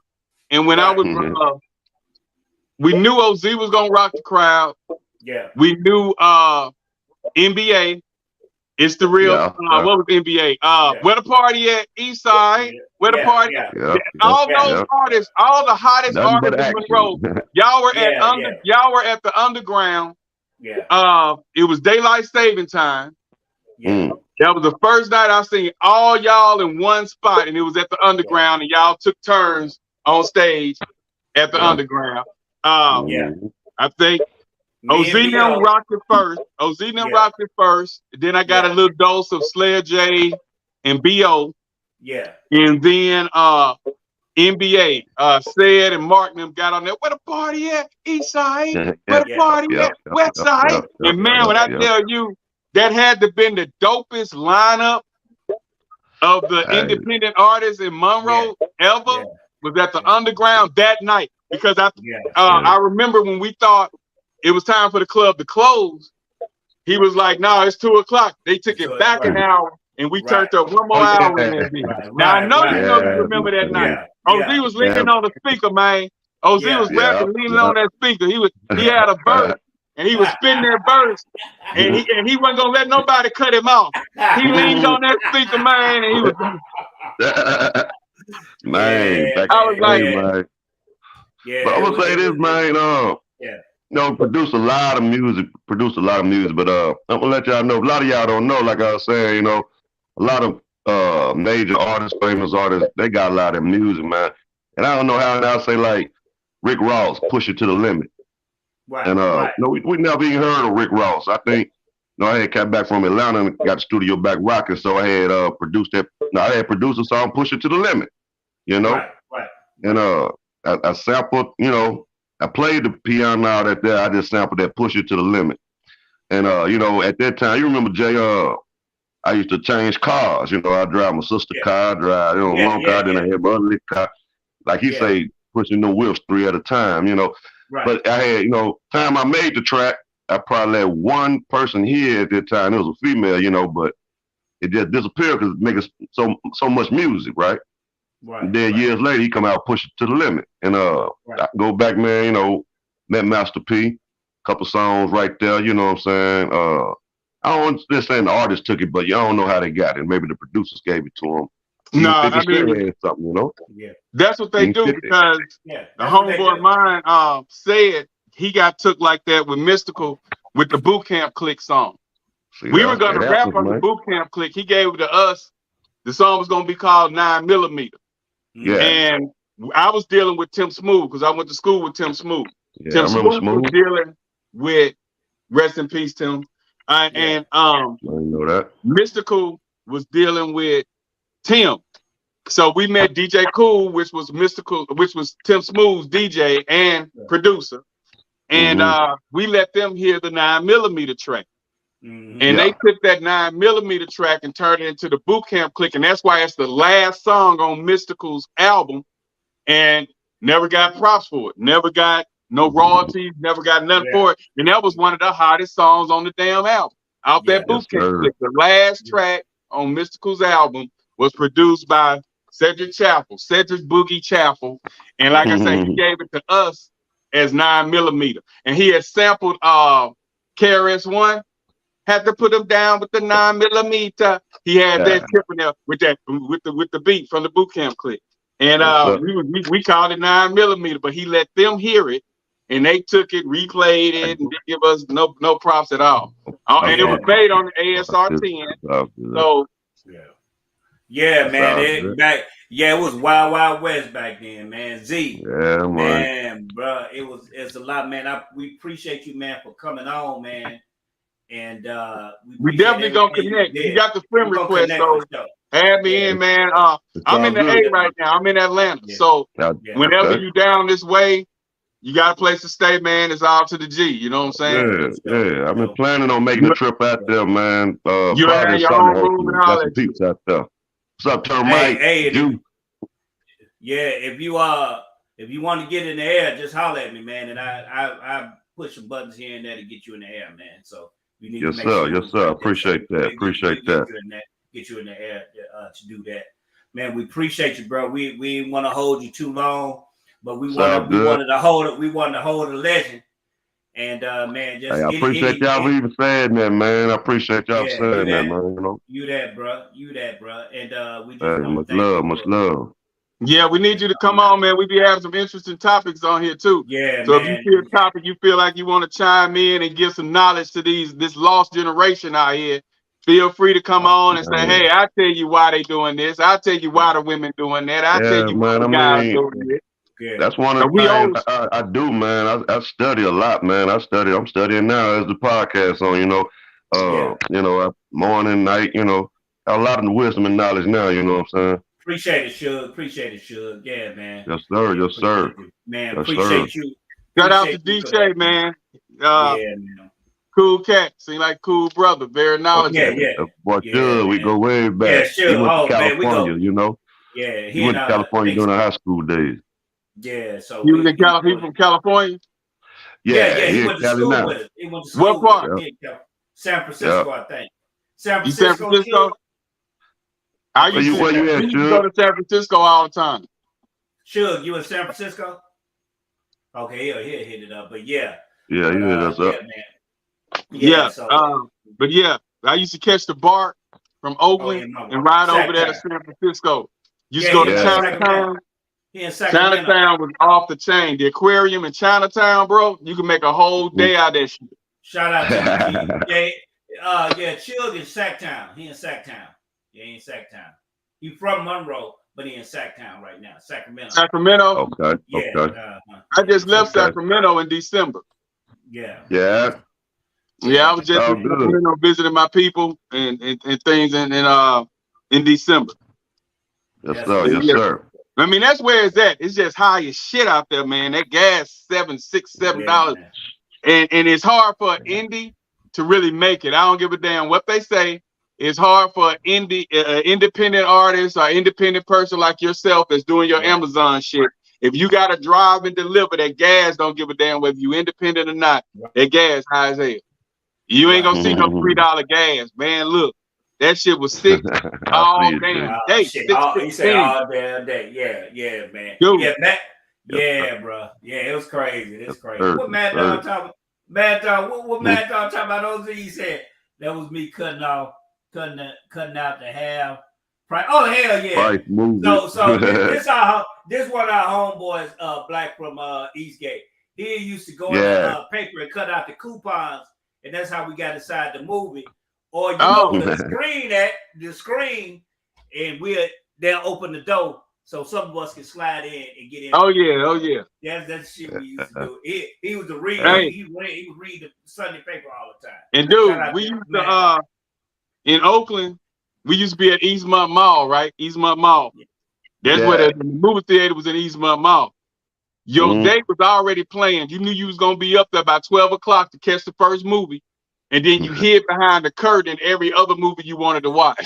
Yeah, man. As soon as you get out of that one, you go run in up, you get behind the curtain, you stand up about 30 minutes, sit down. And then you ease on out and go sit down and watch the movie. When it's over, you go into the next theater or something you want. You walk through the hall, you see another movie you want to see, you go hide behind the curtain for another hour.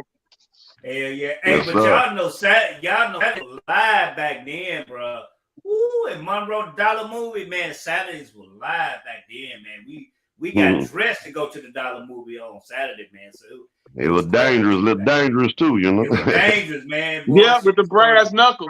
They don't know about them brass knuckles. Hell yeah, them y'all boys. Yeah, it was crazy. Them brass knuckles. And then if you didn't have brass knuckles, you made sure you kept you an 8-ball bottle. So if somebody came man. They don't know about that. Mad Dog, you know we used to sneak in the door like J mentioned. Hell yeah. Yeah, man. That's for sure. Man, Z, appreciate you, baby boy. Man, when I get back in the city, I stop through there and visit my mom, man. We're gonna go through. Yep. And, we'll chop it up, man, and make it do what it do, man. And whenever I'm back that way, I'm gonna start hollering at you. So when my peeps out making errands, running errands, I can always just come holler at you for a couple of hours. Yeah. Do lunch or something. You know what I'm saying?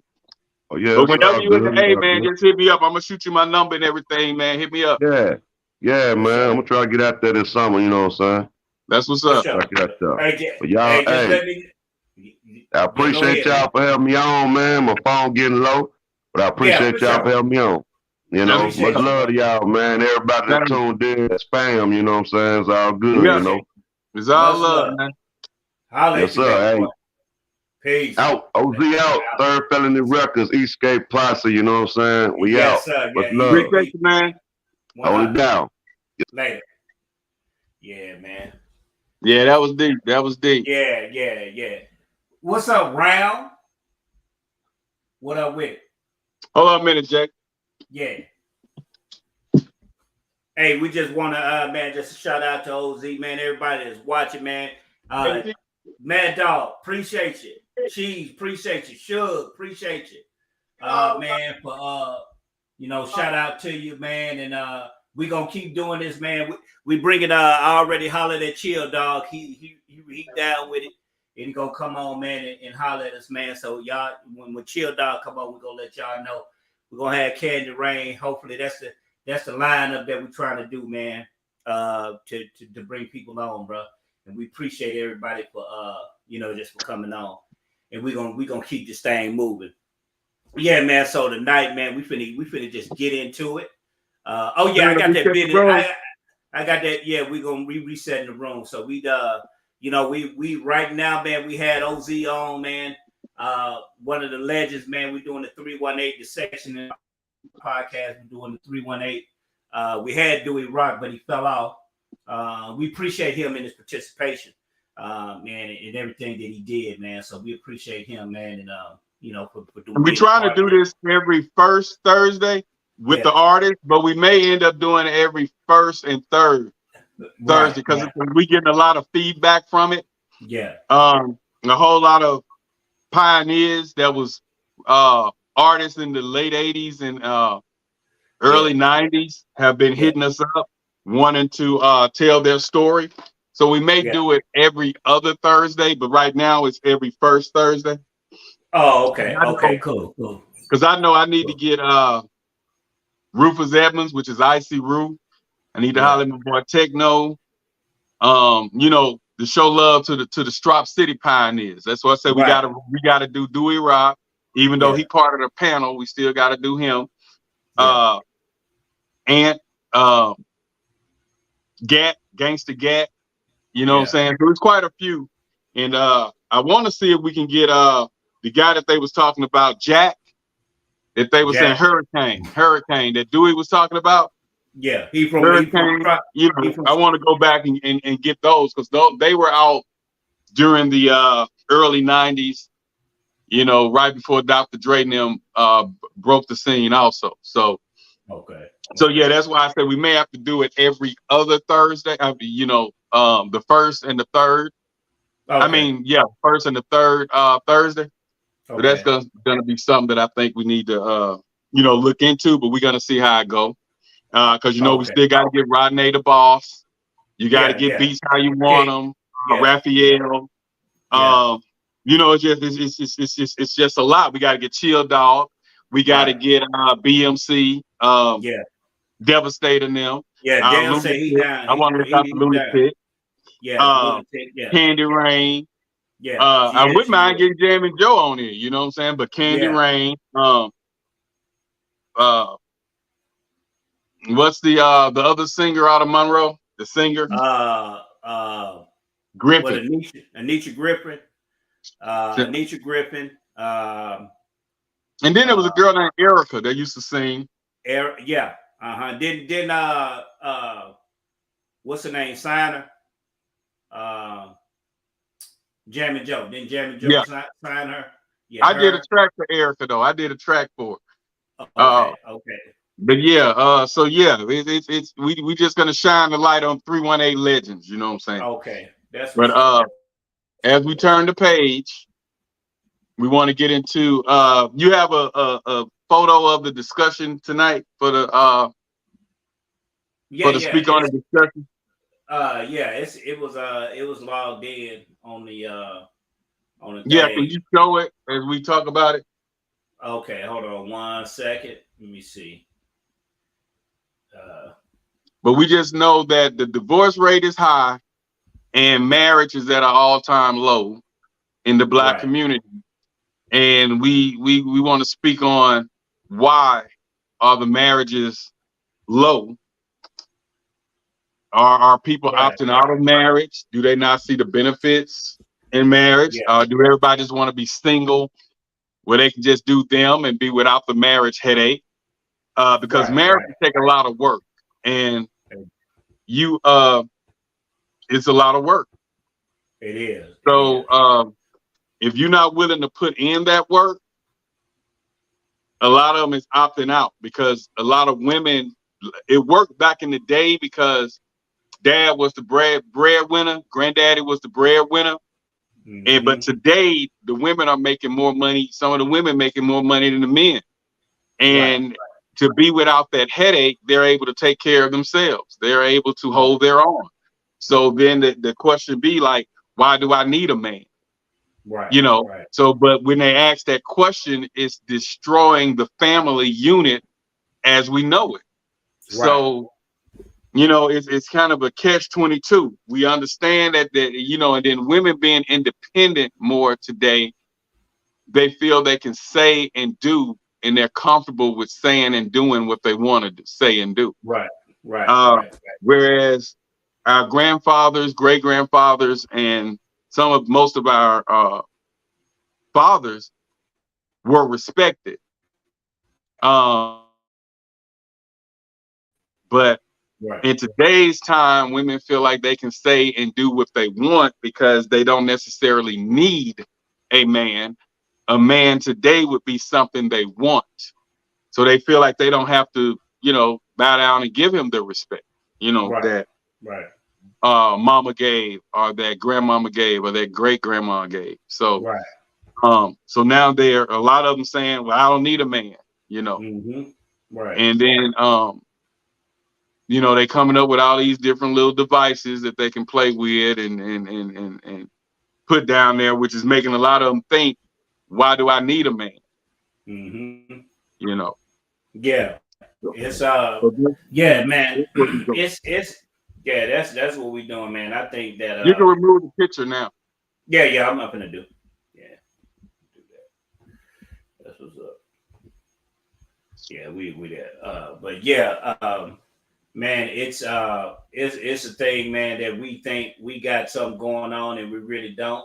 Because you cannot replace a human being, regardless of how we feel about each other, the disappointments. You can have a toy to get pleasure off of, but at the end of the day, you need somebody. Yeah, like I said, when they was talking about the toy, the rose, the Yeah. rabbit, the bullet, but at the end of the day, that rose, that rabbit, that bullet can't pull that hair, can't Right. Right. spank that ass. It Right. can't get back there and spank that ass. You know what I'm Right. saying? So Right. Right. sexually, they feel like they have it covered, but it's something about the flipping, the turning, the feeling that's in the sexual act that I feel is irreplaceable. But Yeah. women being so masculine and want to do what they want to do, they are settling and mentally hyping up that sex toy because they don't want to deal with the discipline that comes with being with a man. Right. Right. Right. Well, You know. Chanel said, "What are the benefits of marriage? What's the benefits? You being married. What's the benefits, man? What you think? What you know of experience? What's the benefit of being married? Well, number one, two incomes is always better than one. That's if your mate is working. You have companionship that's in the home without searching. Like if I want to, let's just say I want to hook up with Chanel and um, she busy or with somebody else. Now I gotta wait. I gotta scroll through um my contacts to see can I find somebody else if I don't want to be lonely tonight. Um, it offers companionship. Um, you know, somebody to be with when you just alone, you know, you're able to chill. So Right. they're there compared to I'm on somebody else's time, you know. Right. Then if you have kids involved, you guys can get to raise the family.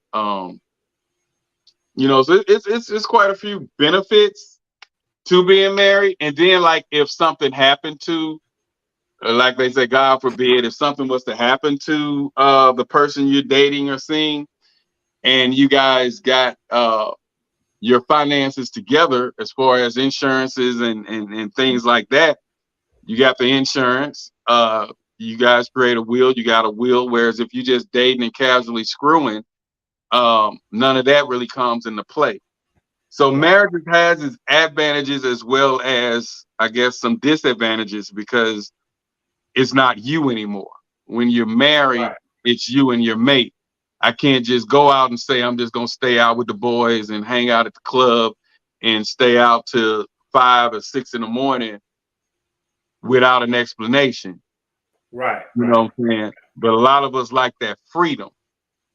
And Right. so a lot of people run from marriage because they don't like the discipline that comes with it, I feel. Right. You know, it's like you have to you grown, but you have to answer to somebody. It's like you compare a mother to a wife and a father to a husband because you owe them explanations for what you're doing. Mm-hmm. I'm gonna be out tonight, and you got to make that phone call. You know what I'm saying? So that's part of what some people see as a disadvantage.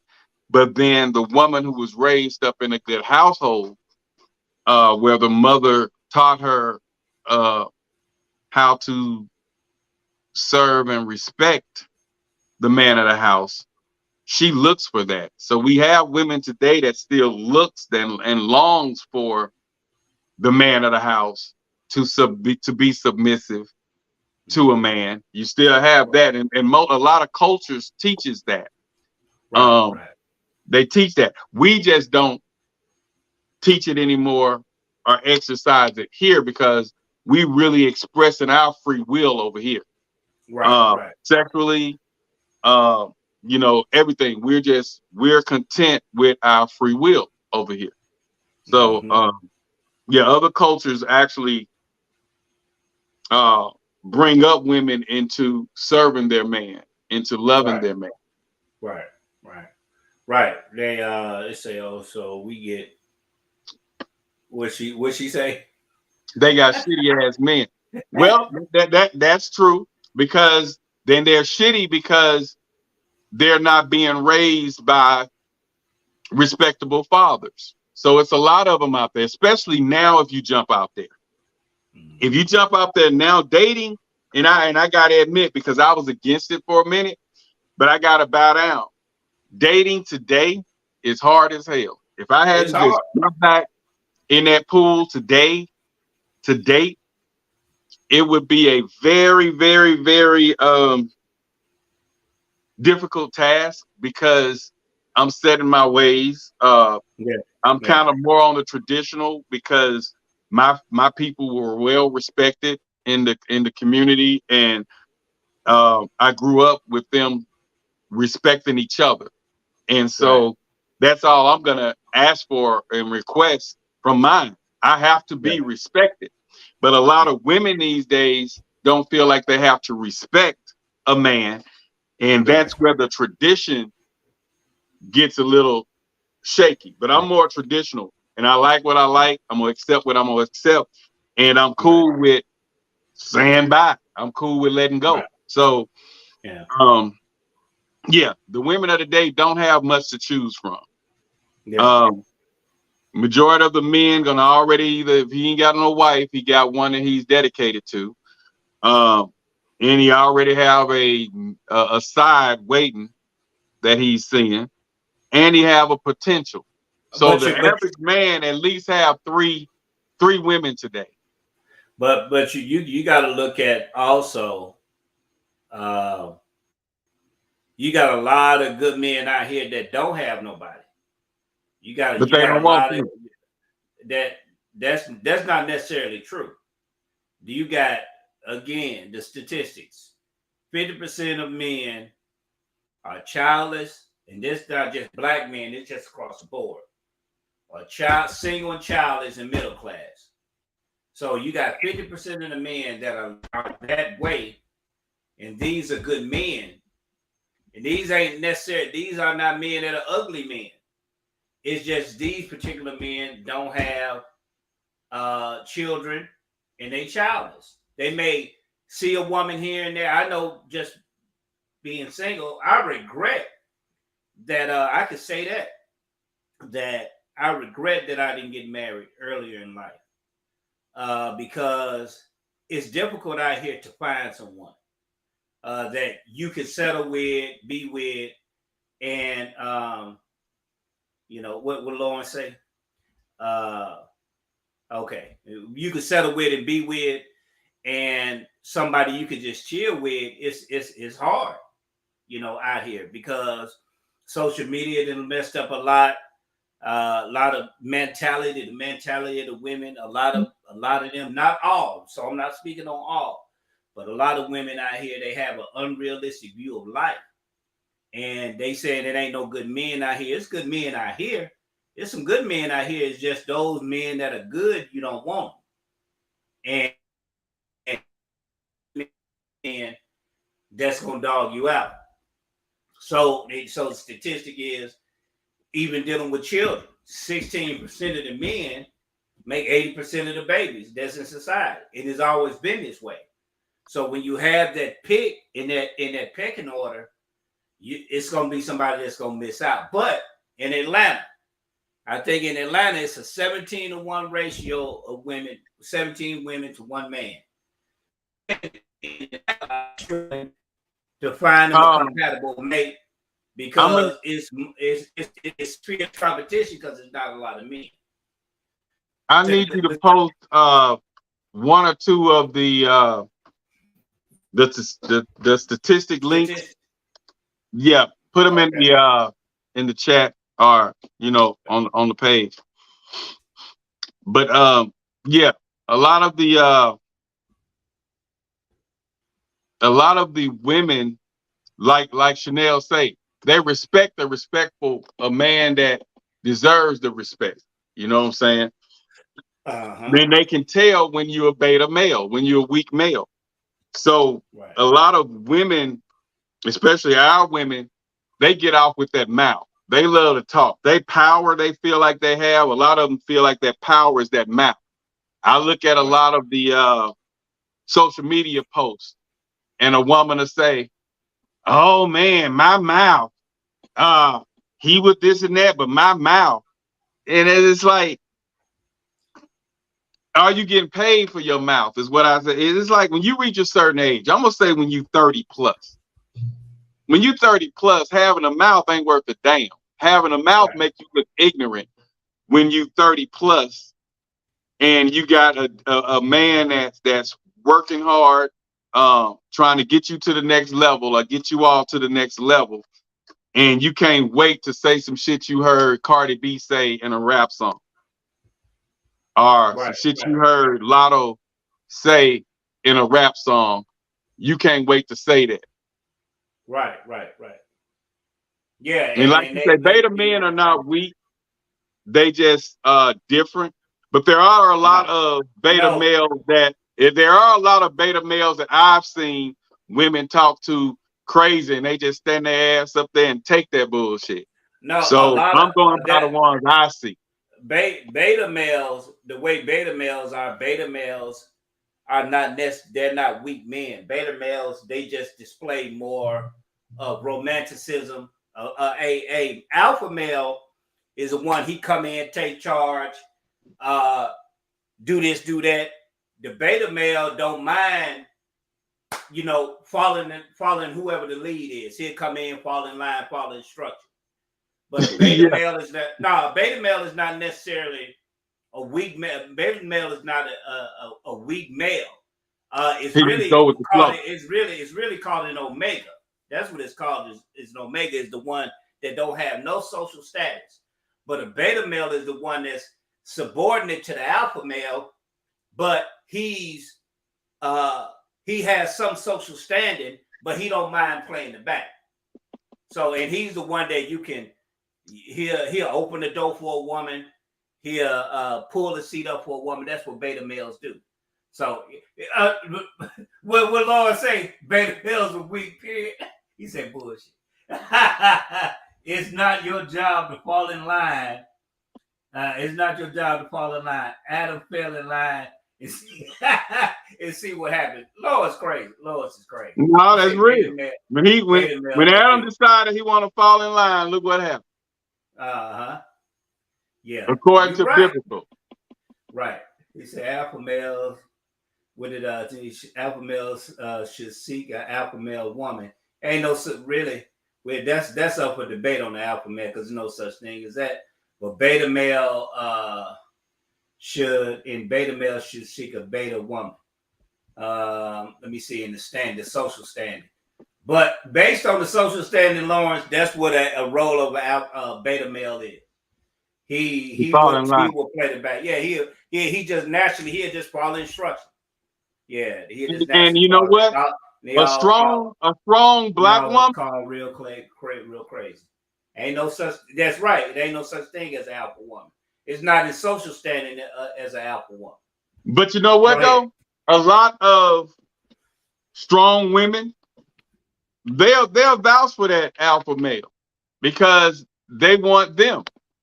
I mean, they'll fall for that beta male because they want majority of the things their way. All right. Let me go on the social the hierarchy status and define what it is. We're gonna look at it for what it is. All right, go ahead and keep talking.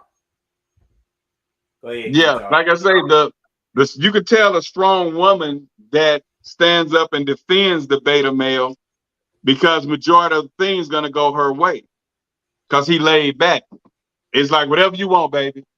Well, should I take $200 or should I take $1,000 off the account and buy me a dress? Whatever you want, baby.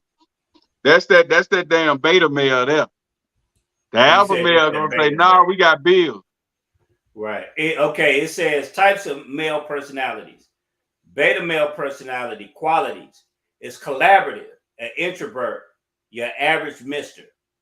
Omega male personality qualities is eccentric, kind of nerdy, laid back. A gamma male personality qualities are adventurous, fun-loving, relentless. A delta male personality qualities are aloof, resilient, and private. Now you have a sigma male. Now the sigma male is like a lone wolf. He know how to play the back. He got strength. He know how to mold in and be a chameleon to different social settings. He don't necessarily like to be in a social setting, but he can be inside of that social setting. He can sit there. He may not want to be there, but he know how to play his role. And that's what a sigma male is. So it's different. It's not necessarily that he's weak. It's just that beta male, he just collaborative. He's an introvert. He's to himself. That's that average man that's every day that's walking up and down the street that women really don't want. That women want is the alpha male. The alpha male is more assertive.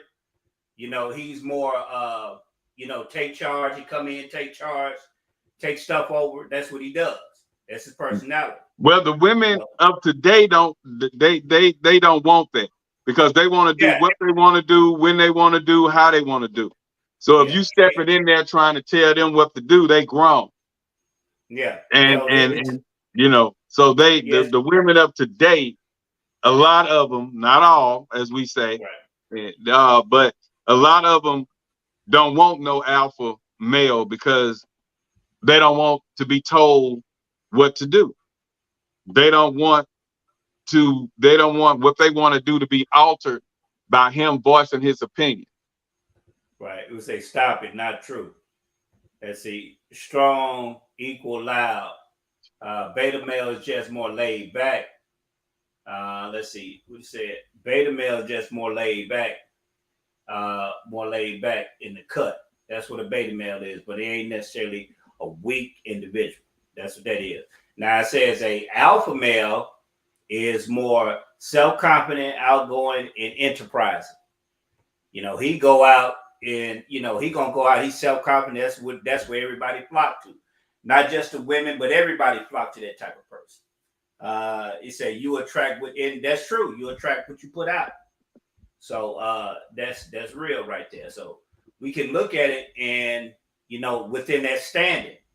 So a lot of people, they looking at marriage, you got a 50% divorce rate.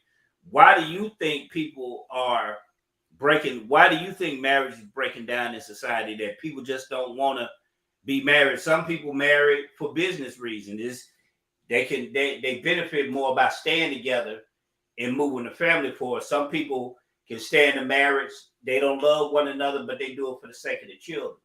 So what is it that you see in society that's the breakdown of that? My thing is with the overall marriage thing, I feel like women don't like being more women don't want to be submissive because it's so much cheating.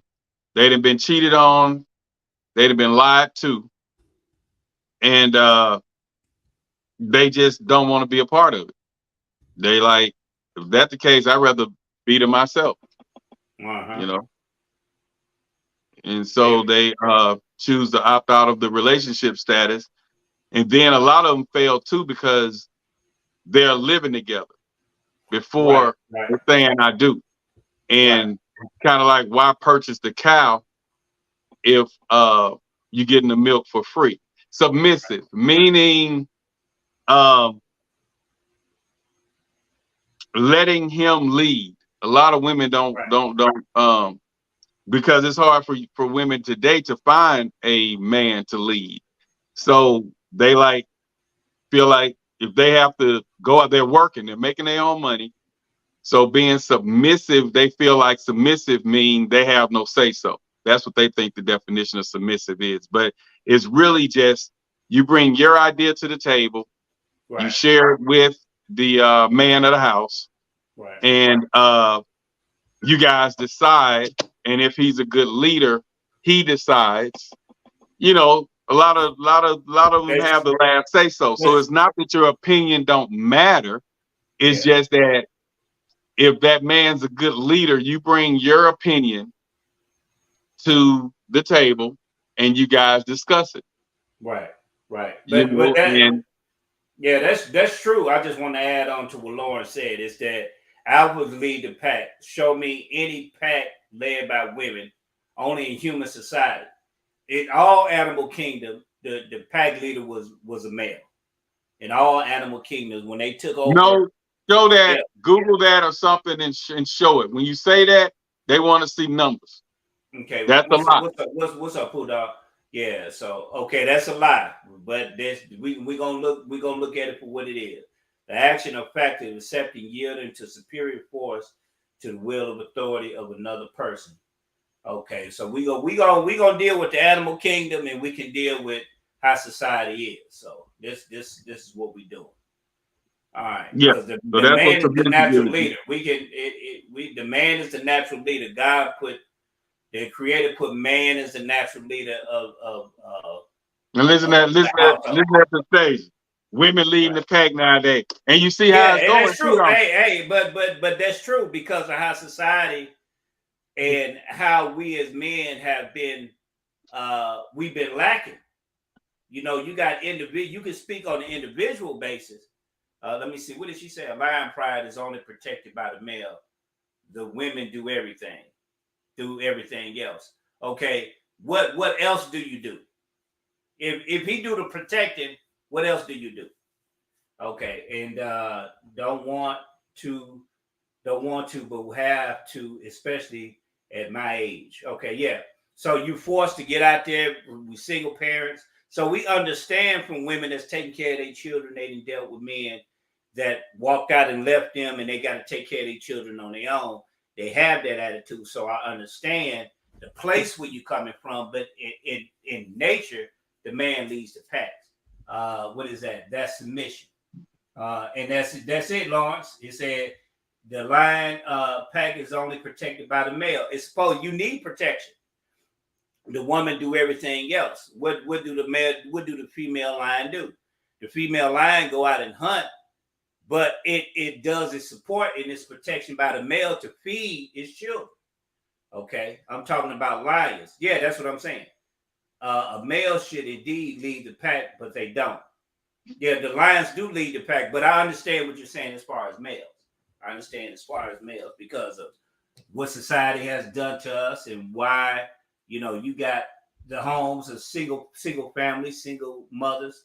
So we understand your attitude and why you think, the man, you leading the home and take care of yourself and your children. I think these women are finding these weak ass men because but them saying, and I see this all the time on those on the social media posts on how weak a man is and how he ain't doing this, and y'all you picking the weak ass men. I mean, I don't know whether y'all going after money.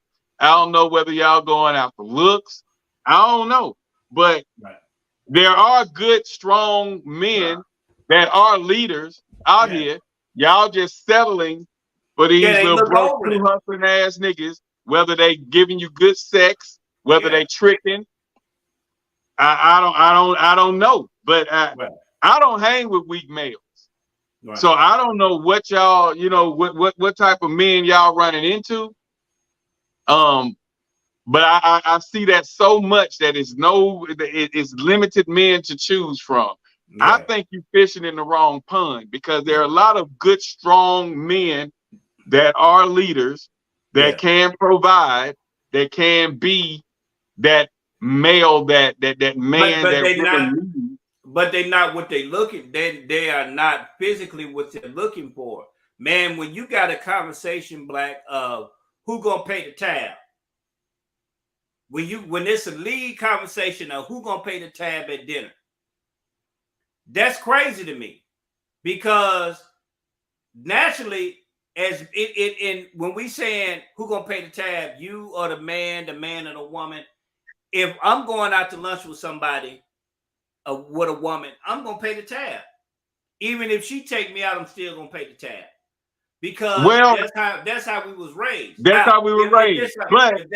But today, the women are different.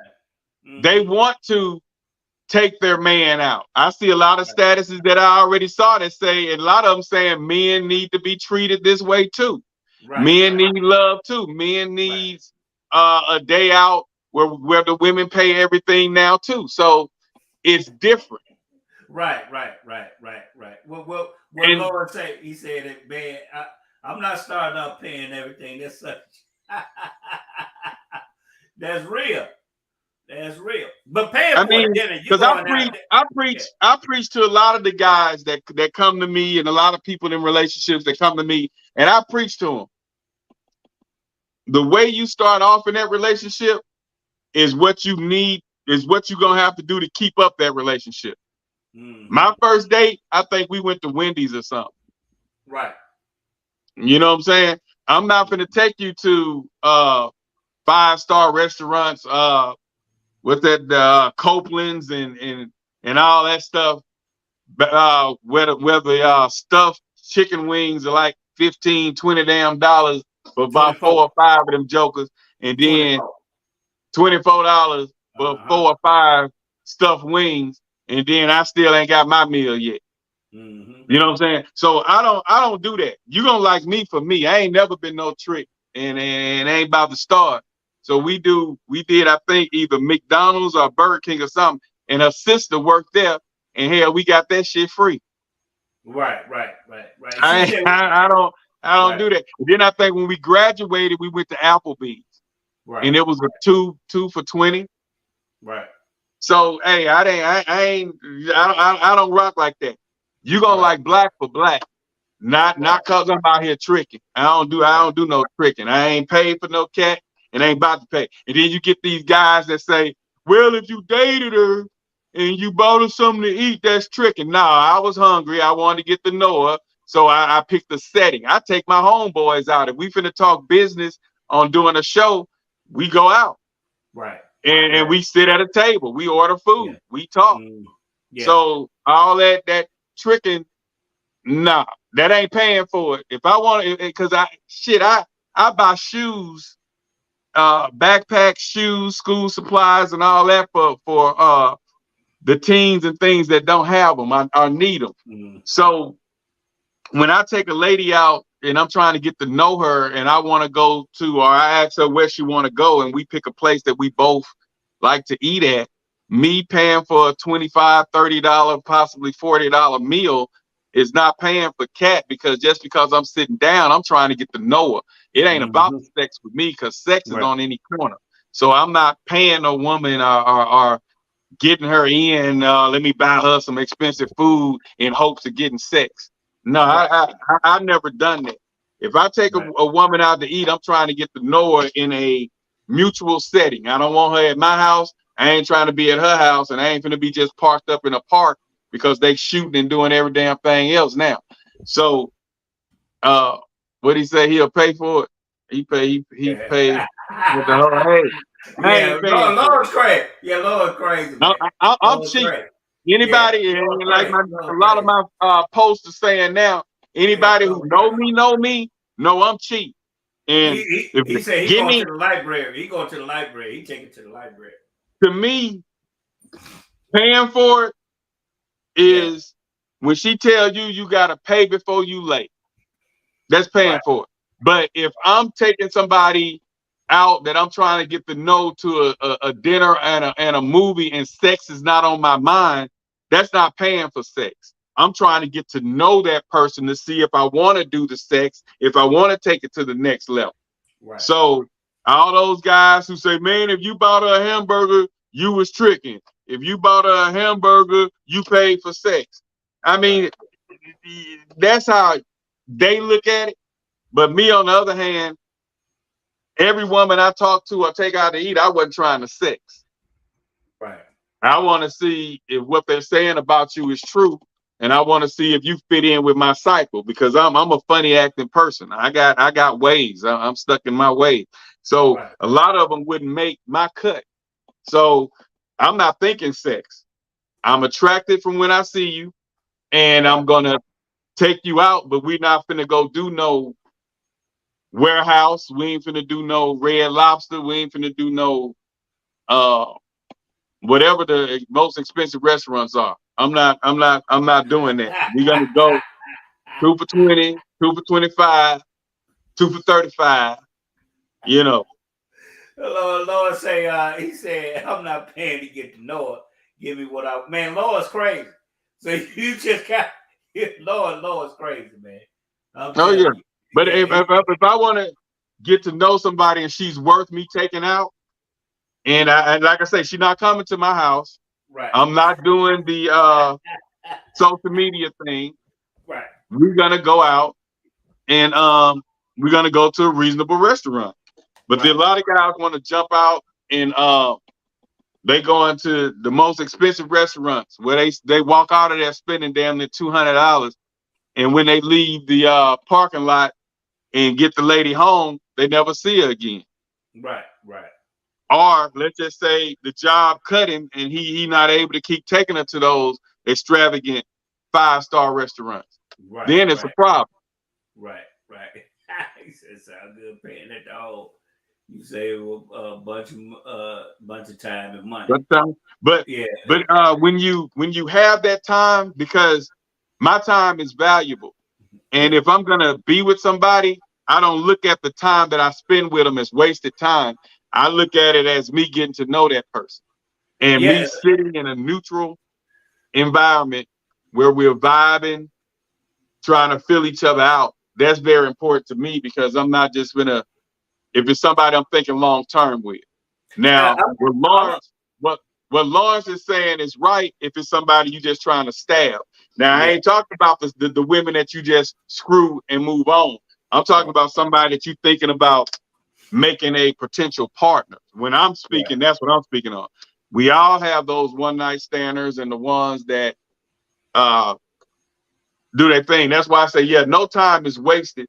Right. I'm just trying to get to know who she is. Is this somebody I want to invest money and time in? I So, think I failed on not to cut you off. I think I failed on taking them out because I thought that's just what you do. It didn't matter what restaurant you went to, this, that, and the third, because I thought you see that coming up. I saw it coming up. Men took women out to eat. And I didn't look at the caliber of restaurant or anything like that. It's just what we did. You know what I'm saying? But on the flip side, because we talk about that, and I was like, man, I thought, I take one girl I took out. We went to a play. I took her to different places. We did Copeland's. I didn't think nothing of it. You know what I'm saying? But it didn't. It in the end, it didn't pan out. But right. I didn't look at it as me paying for something. I'm looking at I'm taking somebody out.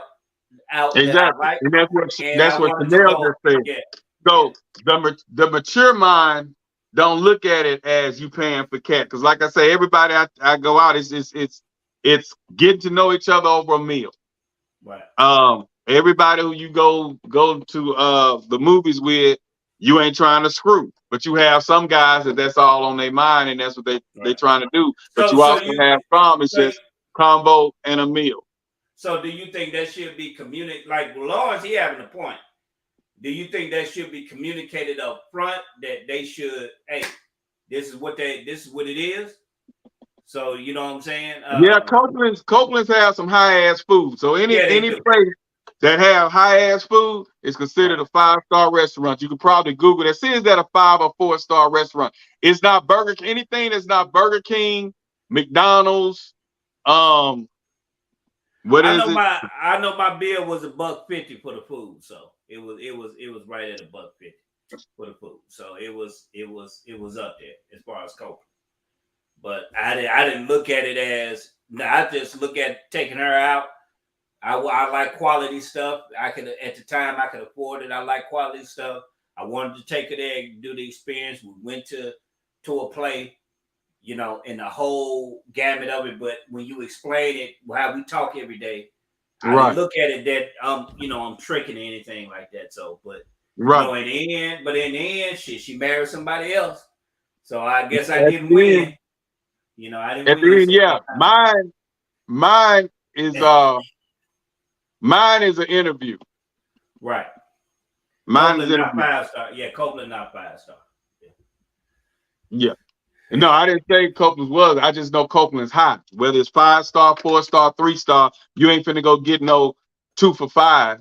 You ain't finna go get you ain't finna go get no goddamn hamburger and some fries for $4.99. Right. You ain't finna get that. You know what I'm saying? So anything where you spending over $80 for both of y'all to eat.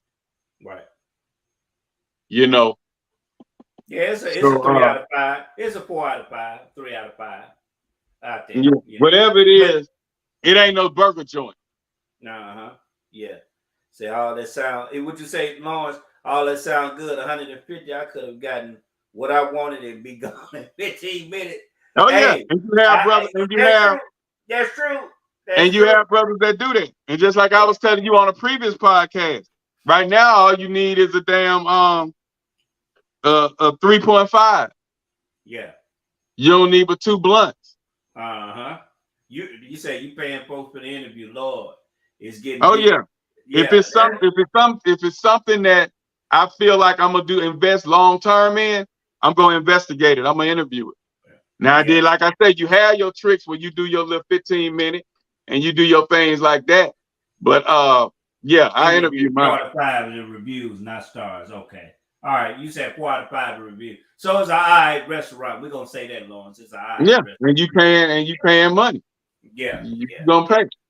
Yeah, and at the end, she married somebody else, but I didn't feel slated.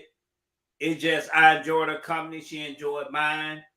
And it just didn't pan out, the way it was. So it is what it is on that. So, but you got some women now that will. That's what they do. They getting a free meal. Some of them a lap up to you just to go get a free meal, and then negotiate whatever It you do. wasn't that many, Lawrence. I'm Like a you player. say, Wasn't that many. how many? Let me see how many you done. How many became long term? Oh, I got a Okay. good track record. You can ask Jay. I got a good track record. Never been a simp. But I know what I want, I know what I like, and I'm gonna do what I do.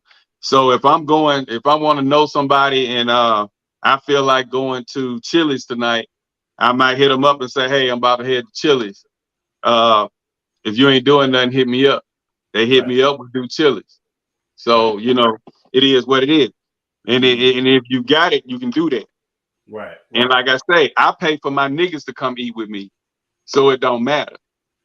Right. I pay for my homeboys to eat. Right. Shit, I pick up homies all the time, cousins all the time, and say, hey, I'm finna go to Monroe tonight. I'm finna go to Shreveport. Let's go down here and eat. Whether we go to what's that buffet? In Shreveport, and then they got it in West Monroe now. That we ate at after the wedding. Who? The Corral, Golden Corral. Golden Corral. It don't matter. Yeah. That's what I do. Everybody can't do what I do. People try to do what I do and get kicked out their house. So don't try to do what I do. Right. Don't, because you can't stay and do what I do. So just stick what's in your range and your league. But you have women that's one night stands. You have women that's jump offs, and then you have women that carry themselves in a way where you feel like, hey, she deserved this, she deserved that. Right. So and I believe in treating a woman the way she treat herself. Right. But if it's something for me, she gonna like. If it's something I know I like, she gonna like me for me. Right. It's not gonna be because I'm paying rent. I'm paying her damn bills. I'm keeping gas in her car. I'm paying her electric. It ain't gonna be because of that. Cause I'm gonna be like, well, shit. If you can't find it, let me know. And if she asks for 50, I'm gonna give her 20 or 25. I never pay the whole bill. Right. So it's rules to it. You know what I'm saying? Now that brother that when she said, "Ooh, I owe $150 on my light bill," then you go in there and send her 200. You the simp most of the time. Right. You know what I'm saying? You could be labeled a simp. Now we're not saying you a simp, but a woman, the wrong woman, can misconstrue that as you being a simp. Well, what if that woman say, hey, woo, I need to, could you loan me? And y'all got a relationship like that, and she say, man, I'm in the tight. Could you loan me 200? Pay my light bill, and I pay it back to you, and she pay it back to you. Is that simple? No, because she paid you back. Okay. But if you ain't really getting nothing out of it, and you just giving it just to be given, what if you giving it and you got it? Is that simple? Well, Lil Wayne said ain't tricking if you got it. Right. But that depends on what woman you talking to. Right. Because the wrong woman to take that to say, shit, I got a trick, and he ain't getting nothing. Mm-hmm. He ain't getting nothing. She gapping them legs for somebody else, but he paying the bills and keeping gas in the car. Right. What he say? He say, well, Lord say, I'm going to simp because I'm not sending $200. I'm giving $200 once I arrive at the home. Lord's crazy. Lord's crazy. Hey, man. He not of the nation, is he? Nah, Lord's just crazy. He just okay. Lord's crazy. That's what he do, and that's my homeboy. Lord's crazy. That's all. Yeah, but no. Lawrence is right. Lawrence is right. Everything Lawrence is saying, let me clear the board. Everything Lawrence is saying is right for the type of women that he deal with. Right. So he's right. For the type of women he deal with, and women fall in different categories. So for the type of women that it sounds like he deals with, he's right. Hey, so what do you think it'd be? Do you think men don't really know how to choose it, and they get mixed up with the wrong type of woman Do you think they don't have the skill in choosing the right woman on who they can do that for, doing good things for, and they not looked at as a simp? Do you think they just lack that awareness on who they choosing as a female? That, Say if you and it say depends on the type of female you are dealing with. You can do right, the same thing you're doing for one female for another female, and she'll love you to death, praise you, tell her mama, daddy, sister, cousin, the whole world about you. But then you can do that same thing for another woman, and she'll say, "Girl, I got this nigga tricking on me. right, and he I just ain't he gonna just get doing nothing." it So it's the type of woman that you choose to deal with. right, It's that mentality of that woman.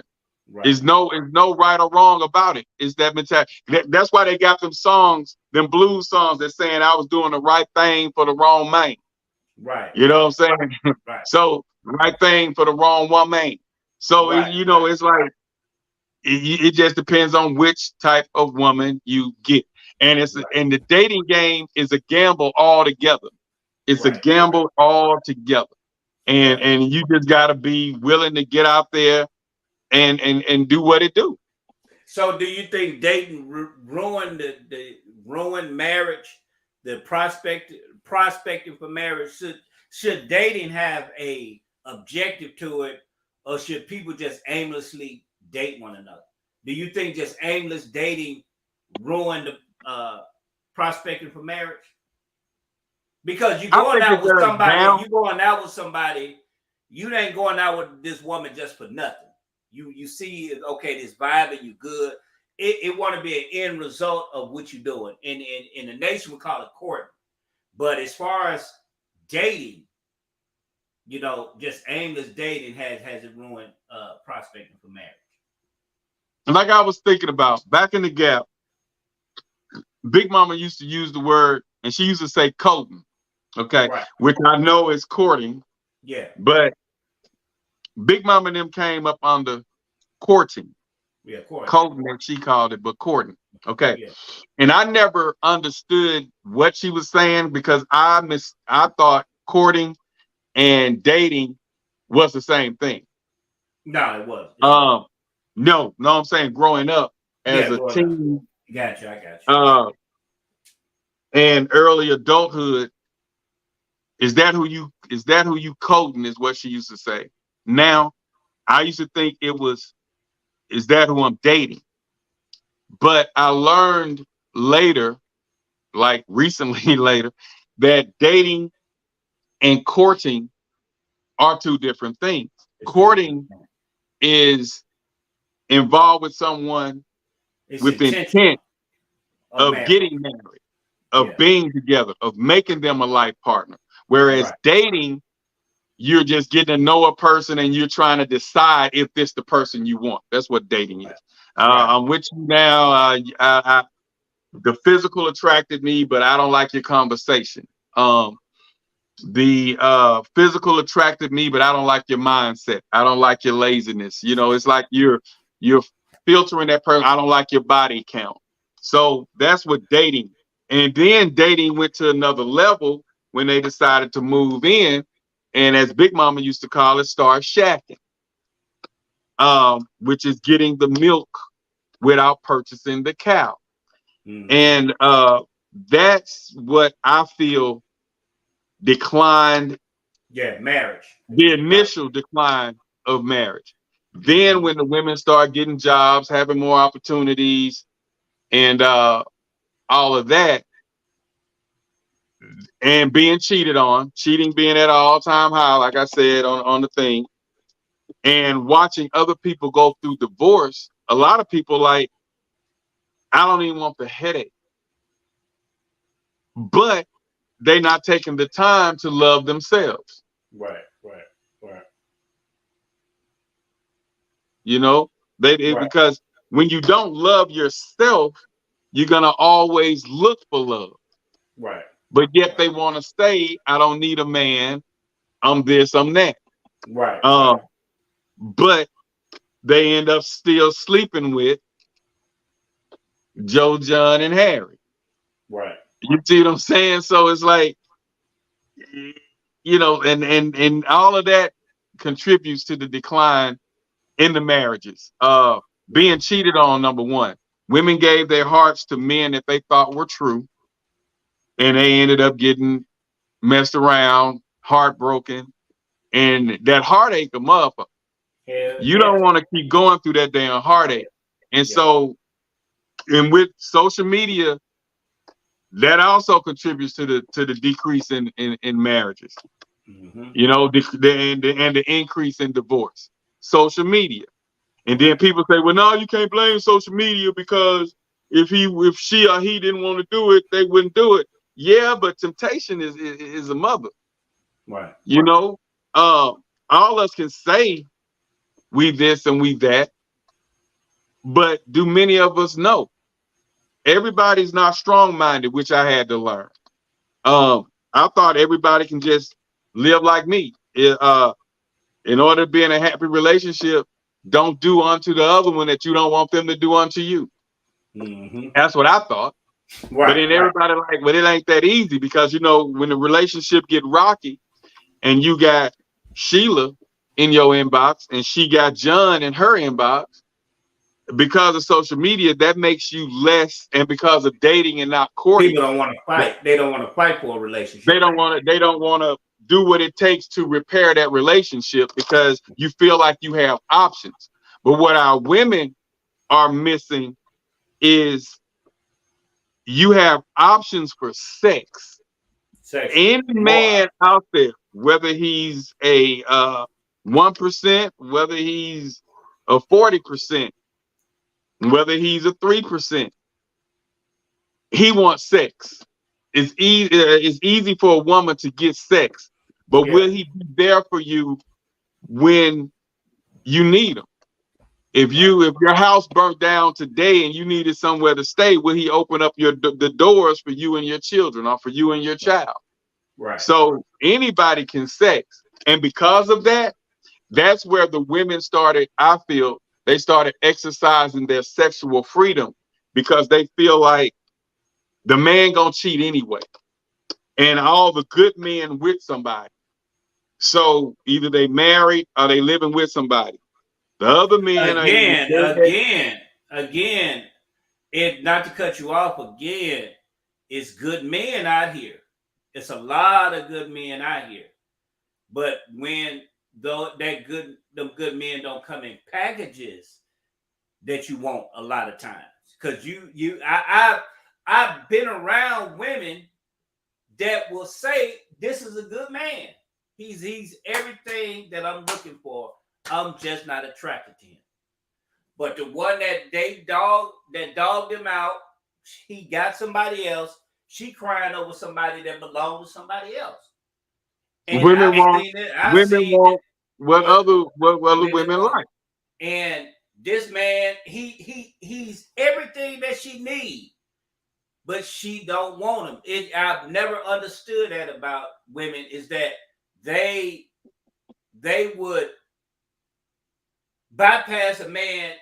They pray for this man. Lord, send me a good guy, this, that, and the third. And he popped right up. Everything that she want, treat him good. But when he come in, she don't want him. And I've heard plenty of women say, girl, he a good guy. He just ain't my type. But the guy that you want, that other women want, he destroying you, hurting you, and now it ain't no good men. So I got to disagree that it's good men out here. It's just the good men are the ones you just don't want. And that's just how it goes. They're not attracted to him? They're not attracted to him. And these men go to work every day. These average men go to work every day, take care of their business, pay their bills, credit good, do what they do, pay their, you know what I'm saying? Do everything that you want. A lot of women are beginning to accept those guys now. You ain't seen it yet. But the thing is that you accept now. Again, this not anecdotal. It's just I don't want it. Just from what I've seen, is that they accept them guys when there's no other options. They accept them guys when the guys that they wanted probably got with them, hurt them, and they done that enough Now they coming with a guy that's average, and she got all types of issues because she got hurt by the guy that she wanted but didn't want him. So now you got what you're finally getting with this guy, but you don't got it all together. You say the women say the same thing. They say men don't want good women because she ain't in the package like Holly Berry. That's true too, Lawrence. That's true too, Lord. But the thing is, like you said, did you say this earlier? Or it's said that men control relationships, women control sex. Men control a relationship, women control sex. And that's true.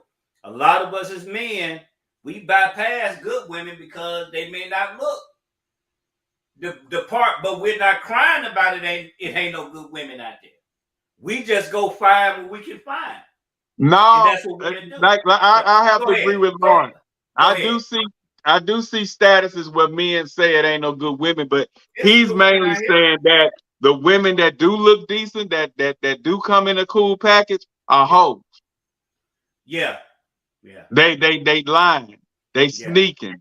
You know what I'm saying? They can't be trusted. They got 3 or 4 guys in their DM, 4 or 5 guys that they texted, 3 or 4 that they getting money from. Yeah.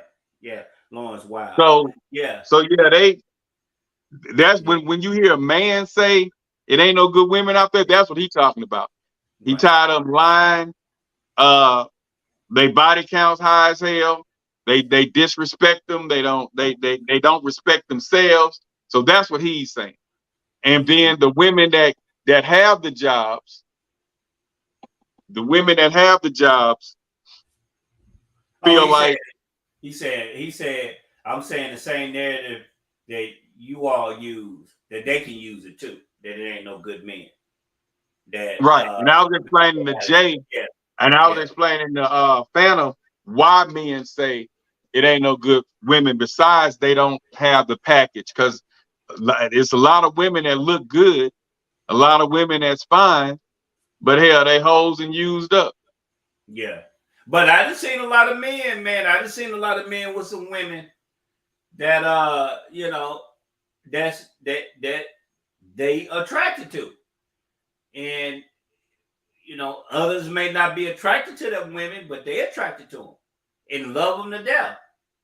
They may not have the body like Holly Berry or these women with figures, but they love them to death. Got children by them, you know what I'm saying, and they love them to death.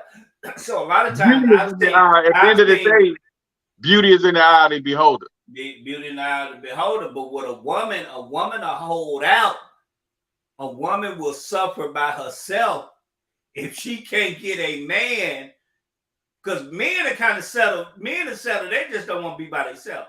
But a woman, man, will be by herself. A good dude can, and a lot of them good dudes be friend zone. What she looking for in a man, a lot of them is her friend. They been friend zone. Look what she looking for. And then she would tell her friend and console her friend.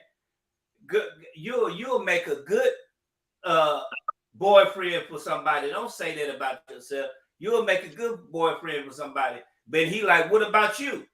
Then it's a whole different mix if he try to choose her. But she try to say he's good enough for somebody else, but not good enough for her. And you see that a lot. So you can see that in our women, that they think different than men, because men, they gonna settle up with something. It may not be something we want, but I done seen plenty of men with some women, some big women. May not be our flavor, but shit, that woman got 4 or 5 chilling by this man. This man love her to death. I know a dude right now.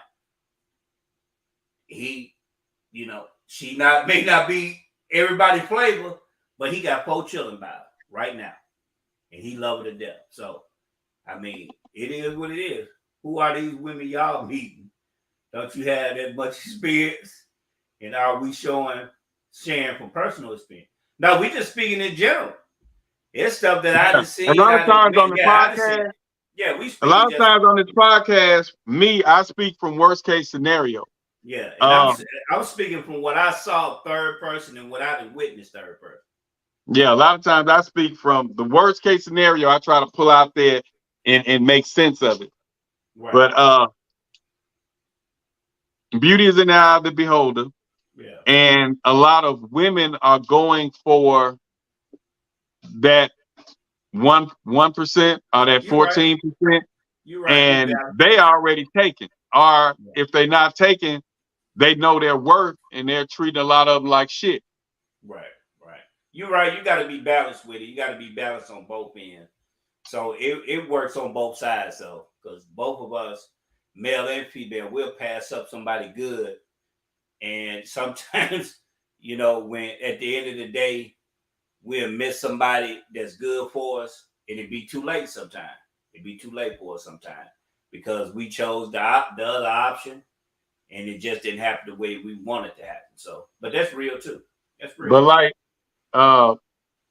Anastasia said earlier, it's a lot of women are opting out because they've been traumatized from being in relationships. Right. You know what I'm saying? The toxicness. They're like, good men boring. Yeah, that's true. And a lot of them say good men are boring. But you got to look at it. If you marry somebody in your life and you marry somebody, it ain't always going to be fireworks every day. I've talked to people that been married, and they said, sometimes you like that person. You're going to have periods where you got an up and down period in the marriage. It ain't always fireworks. It's boring sometimes. Sometimes you don't want to be around that person. Sometimes you want to do this. Sometimes you don't want to do that. So it's a mix of it. You know what I'm saying? It's a mix of it. He said now we not we taking accountability. Please, okay. Tisha, he say seek therapy. Okay. Yeah, Lawrence off the chain. But yeah. Lawrence So that's feeling good. I need some of that. He either smoking or drinking. I need a little. Right. Yeah. Lawrence off the chain. Inbox me, homie. I need to see what the hell he off the chain. Oh, you ain't seen his post. When you get on this page, yeah, he's been to jail about 10 times. Been to Facebook jail about 30 times. So he go to Facebook jail every month. He gone. So, but yeah. So man. They say they boring. That I blame him for that because she shouldn't have got with him if he was boring anyway. But on the same note, you gotta know your mate. That's where those little that's a good thing. But still, I'll like to send some of that energy to my inbox. But that's a part of life. That's where those meals, that the meeting to sit and talk to get to know that person come in at. You need to learn the person that you call yourself in to try to make a life partner. Mm-hmm. That way you don't fall into that. He's boring. He can't keep up with my sex drive. He's not what I want. That's where the dating come in, because you don't want to jump up and marry somebody and then 2 weeks down the road, or 3 months down the road, or 2 years down the road, you find out they're not your cup of tea. Right. That's right. So the dating game, like I say, is hell out here now for the dating game. And with people going through the living with them process from dating and moving in, and a lot of people marry and they say, I done been married. I don't want that no more. Right.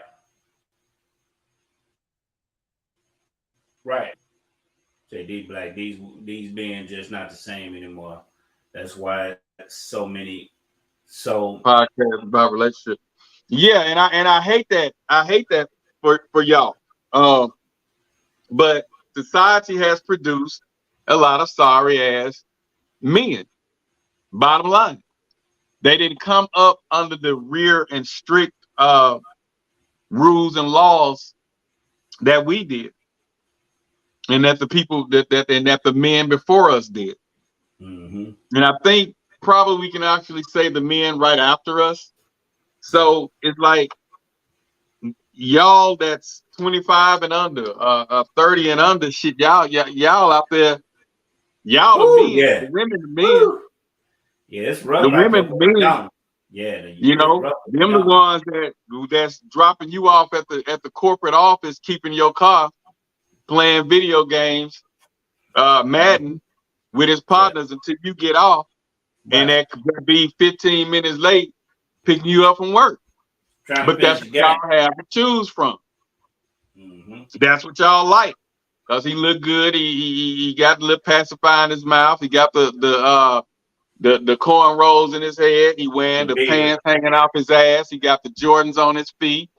The beard. And that's what That you damn like. beard. Yeah. Shit. That damn beard. Yeah. Uh-huh. What you say? He got the beard.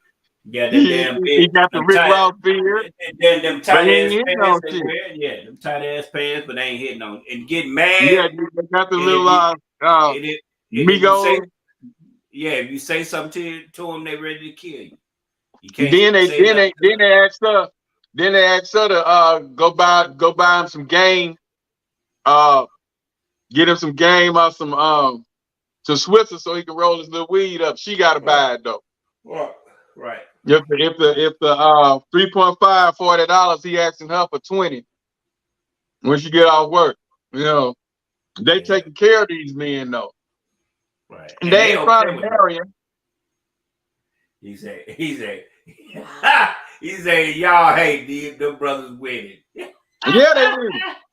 They winning out there. We ain't hating. We just describing what they want, what they got. I'm talking to they paying for Anastasia. They not paying for interviews. That's real. Let's see. Yeah, we did. Hey, that's what they like. We just saying what they like now. But I was referring to Anastasia. And she's like, she said she gonna date someone in their 40s. I mean, hey, on the cool, if she wants somebody who's gonna be stable, a gentleman, if they wasn't raised right, if they wasn't reared right by a real man, I came up in a real household with a real man as head of the household, it's gonna be hell. Right. Mm-hmm. It's gonna be hell. So you're gonna have to do what you're gonna have to do. Right. If that's what you want. But a lot of women are settling for that, and that's what's making them more manly because the guy is not manly. What Lord say? He said, "What about their 50s?" He said, "She cute." What about the men in their 50s? He said, "Right, because some 40-year-old act immature as well." Right. And like I said, and that goes from a lot of them probably came out of single parent homes where the mother was the primary custodian. He said that he's tricked. Yeah. But anyway. Hey, this is gonna end up being a matchmaking podcast. Nah, bro, Lord's crazy. You just gotta hit the ticket and keep moving. Man, Lord's crazy, bro. No, I'm telling you what he is. And I'm 27. Dudes my age. And you know what? A lot of women feel just like that. Mm-hmm. They do not date in their age range. Yeah. They're going 5, 10, 15, 20 years older just to find a real man. Yeah, I know, Lord. I know. Yes, true. They like we did a podcast similar to that. The stage that you missed, and you need to go to the YouTube and scroll through it. But we talked about why are so many younger women dating older men, and we broke it down, with the Tay Diggs and the April, Marcus Houston and the woman he's married to. We had like 4 or 5 that we were discussing, but it's a going trend now. With women, they want to go 40 dating 20 and 50 dating 25. But like she say, them 25, 27 men are immature. Young bucks. So all she getting is sex. But like Austin said, and I keep bringing this up on a podcast because that was the first time I ever heard him say something like that. He was saying, but men have those sexual enhancement pills. So if she just want a hard penis, the older guys can do that too. So it's like I say, it's hell out there in the dating world right now. And for the women that's looking for a man to lead, that's 30 and under, I'm gonna say 30 to 25. Yeah. It's gonna be hard finding that in her age range because they're not reared up the way the 70 and 80s babies were. Yeah. The 70s and 80s babies came from that old school generation where the men was out there whooping your ass, making that money and beating them boys' ass. They had us out there working. Shit.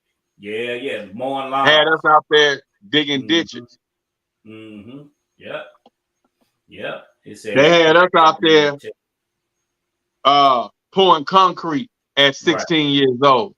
They had us out there cutting squares of grass and putting it in wheelbarrows. They had us out there getting wood for the fireplace when it didn't rain, and you picking up a big old oak stump, putting it on the wheelbarrow.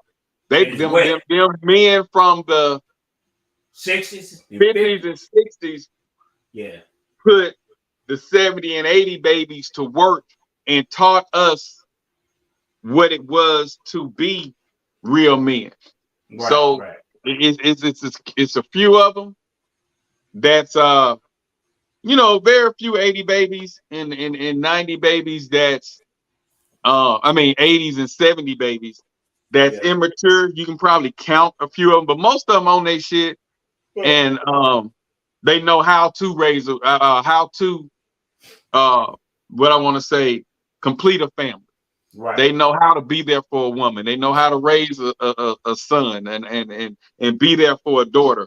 So they know how to do that. Now some of them may opt out of doing it because of things they dealt with in the past from toxic women. But a lot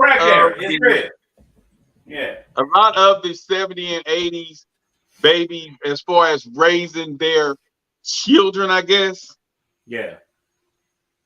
I'm gonna say the single parents. I'm not gonna put that on the man. But even during that time, that's where your single parents came from. The 70 and 80s babies created the single homes. Is it safe to say that? But you had single parent homes in the 70s and 80s.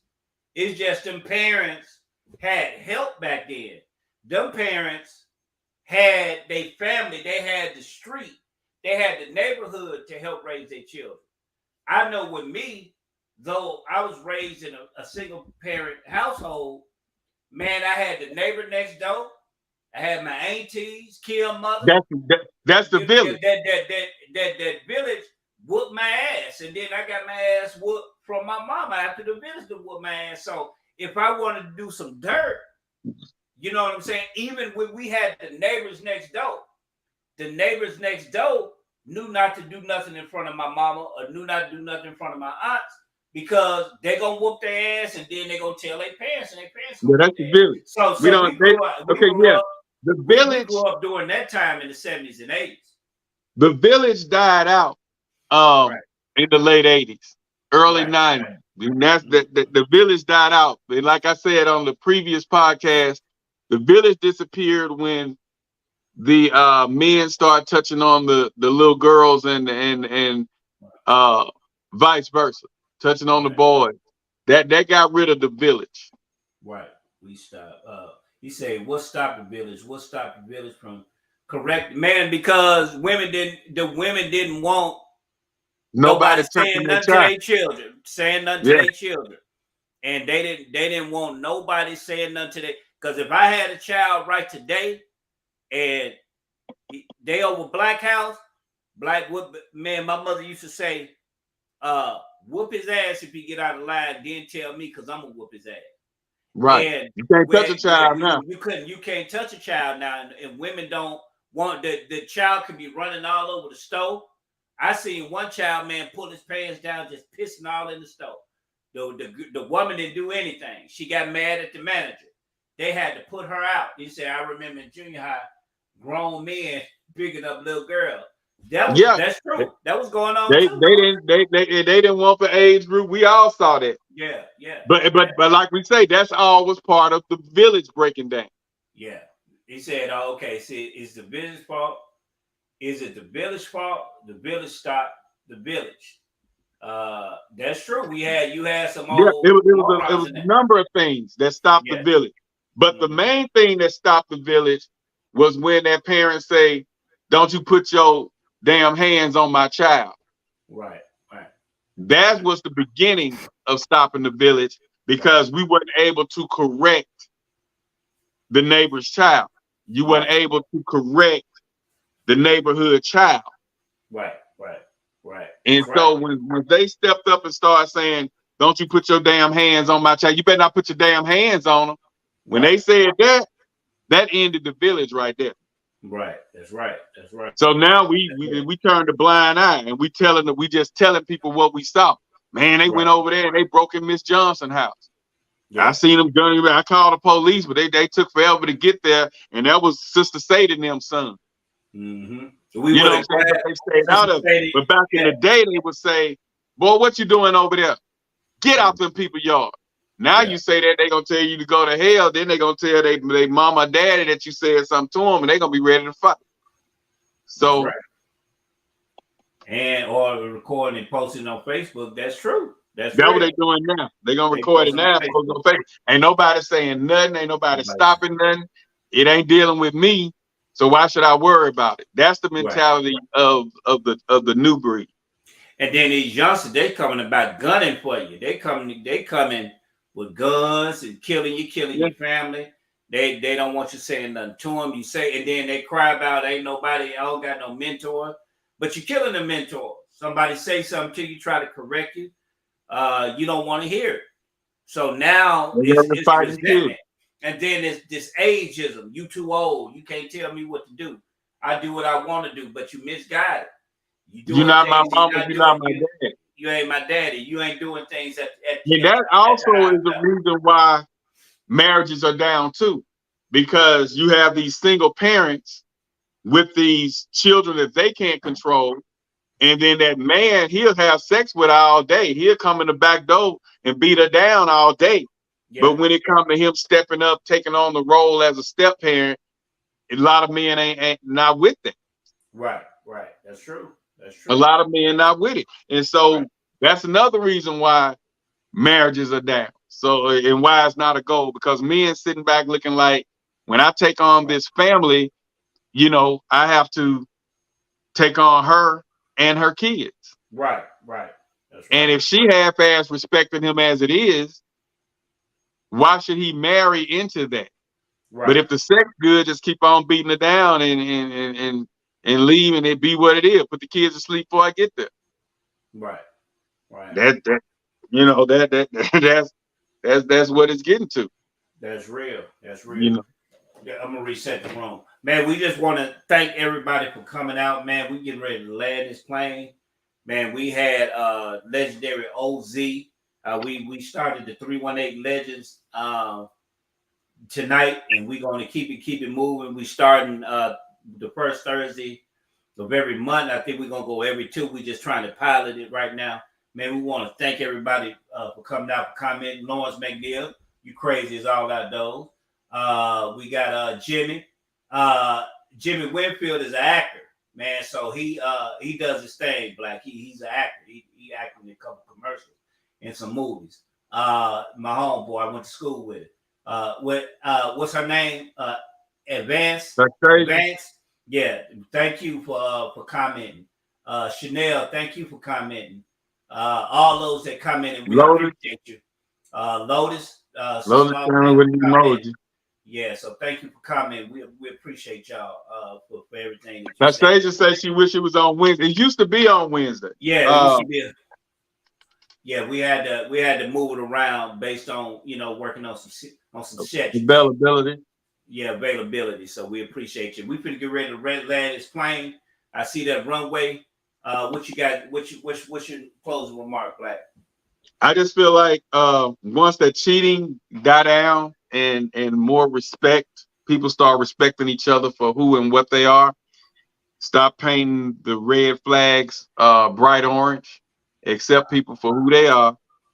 Um, I think dating and courting would go a lot better. That would increase the marriages. But I just feel like with women being hurt and men being disappointed is what got that doesn't have marriage as a goal like it used to be growing up. Uh, I'm gonna get married. I'm gonna have 3 kids, and we're gonna live in this house. The marriage is out of it. Women are saying, "I'm gonna get me a house, and I'm gonna have me 2 kids." You know what I'm saying? They leaving the marriage part. A lot of them leaving the marriage part out. Right. But the traditional woman is finding it hard to find a good man, what they consider a good man, somebody to protect, provide, and be there for them. So, like I say, it's hell out there, and you have to probably get out of your dating, I guess, class, your age class to find someone to date. You have to find somebody that have that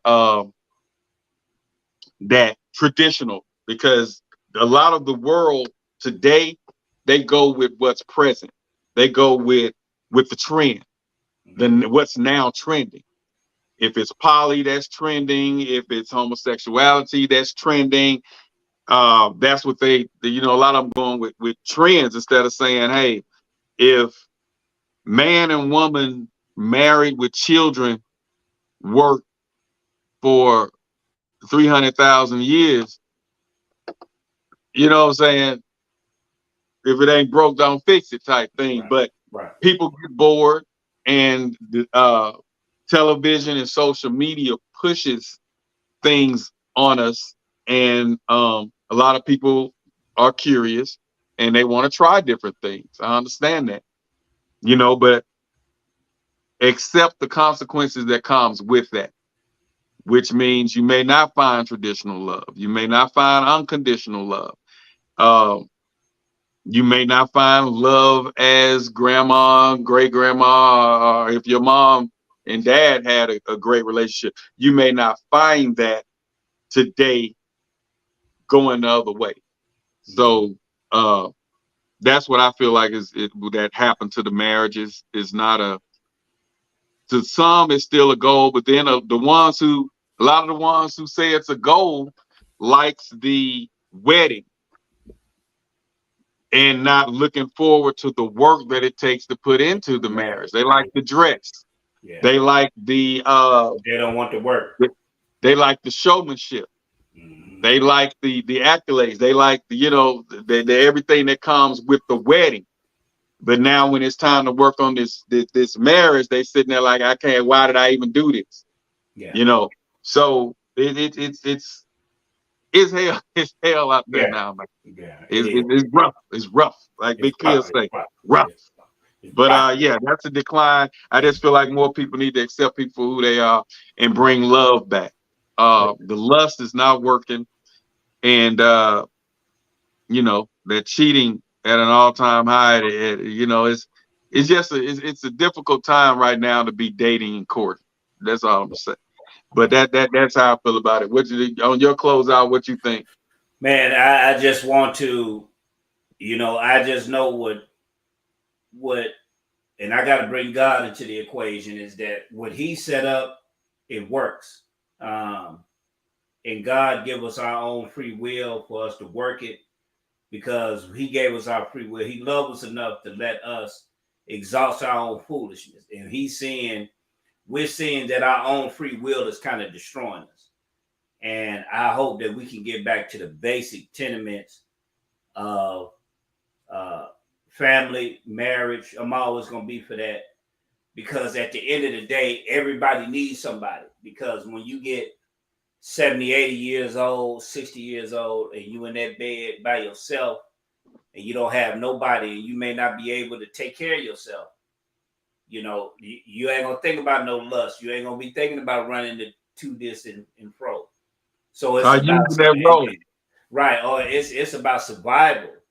Who you gonna have in your life when you get down, you get sick, and you need somebody in your life to help you? Who you gonna have there for you?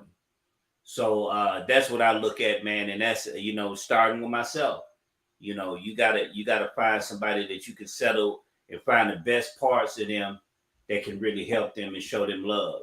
So But I just want to thank everybody. I think about Tastasia seems like she's more into the traditional right. love than following the trend, because the Right, trend right. right Because now and is, God let us. Okay, since you got all the answers, I'm gonna let you do it. Since I gave you free will, and you see him the way we doing it is bringing us hell, is bringing us sadness.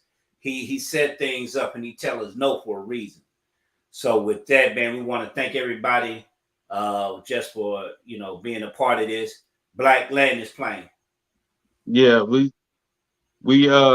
appreciate everybody that came onto the post. Chanel, uh, Tastasia, Lawrence, Crazy McNeil, uh, Tommaso, which is Do Jimmy, It Rock, yeah, Jimmy Jimmy, Winfield, yeah, uh, OZ, OZ, yeah, you know, and we're gonna keep it going. It's growing. We're gonna keep it yeah. going. Go to the YouTube, check out the videos.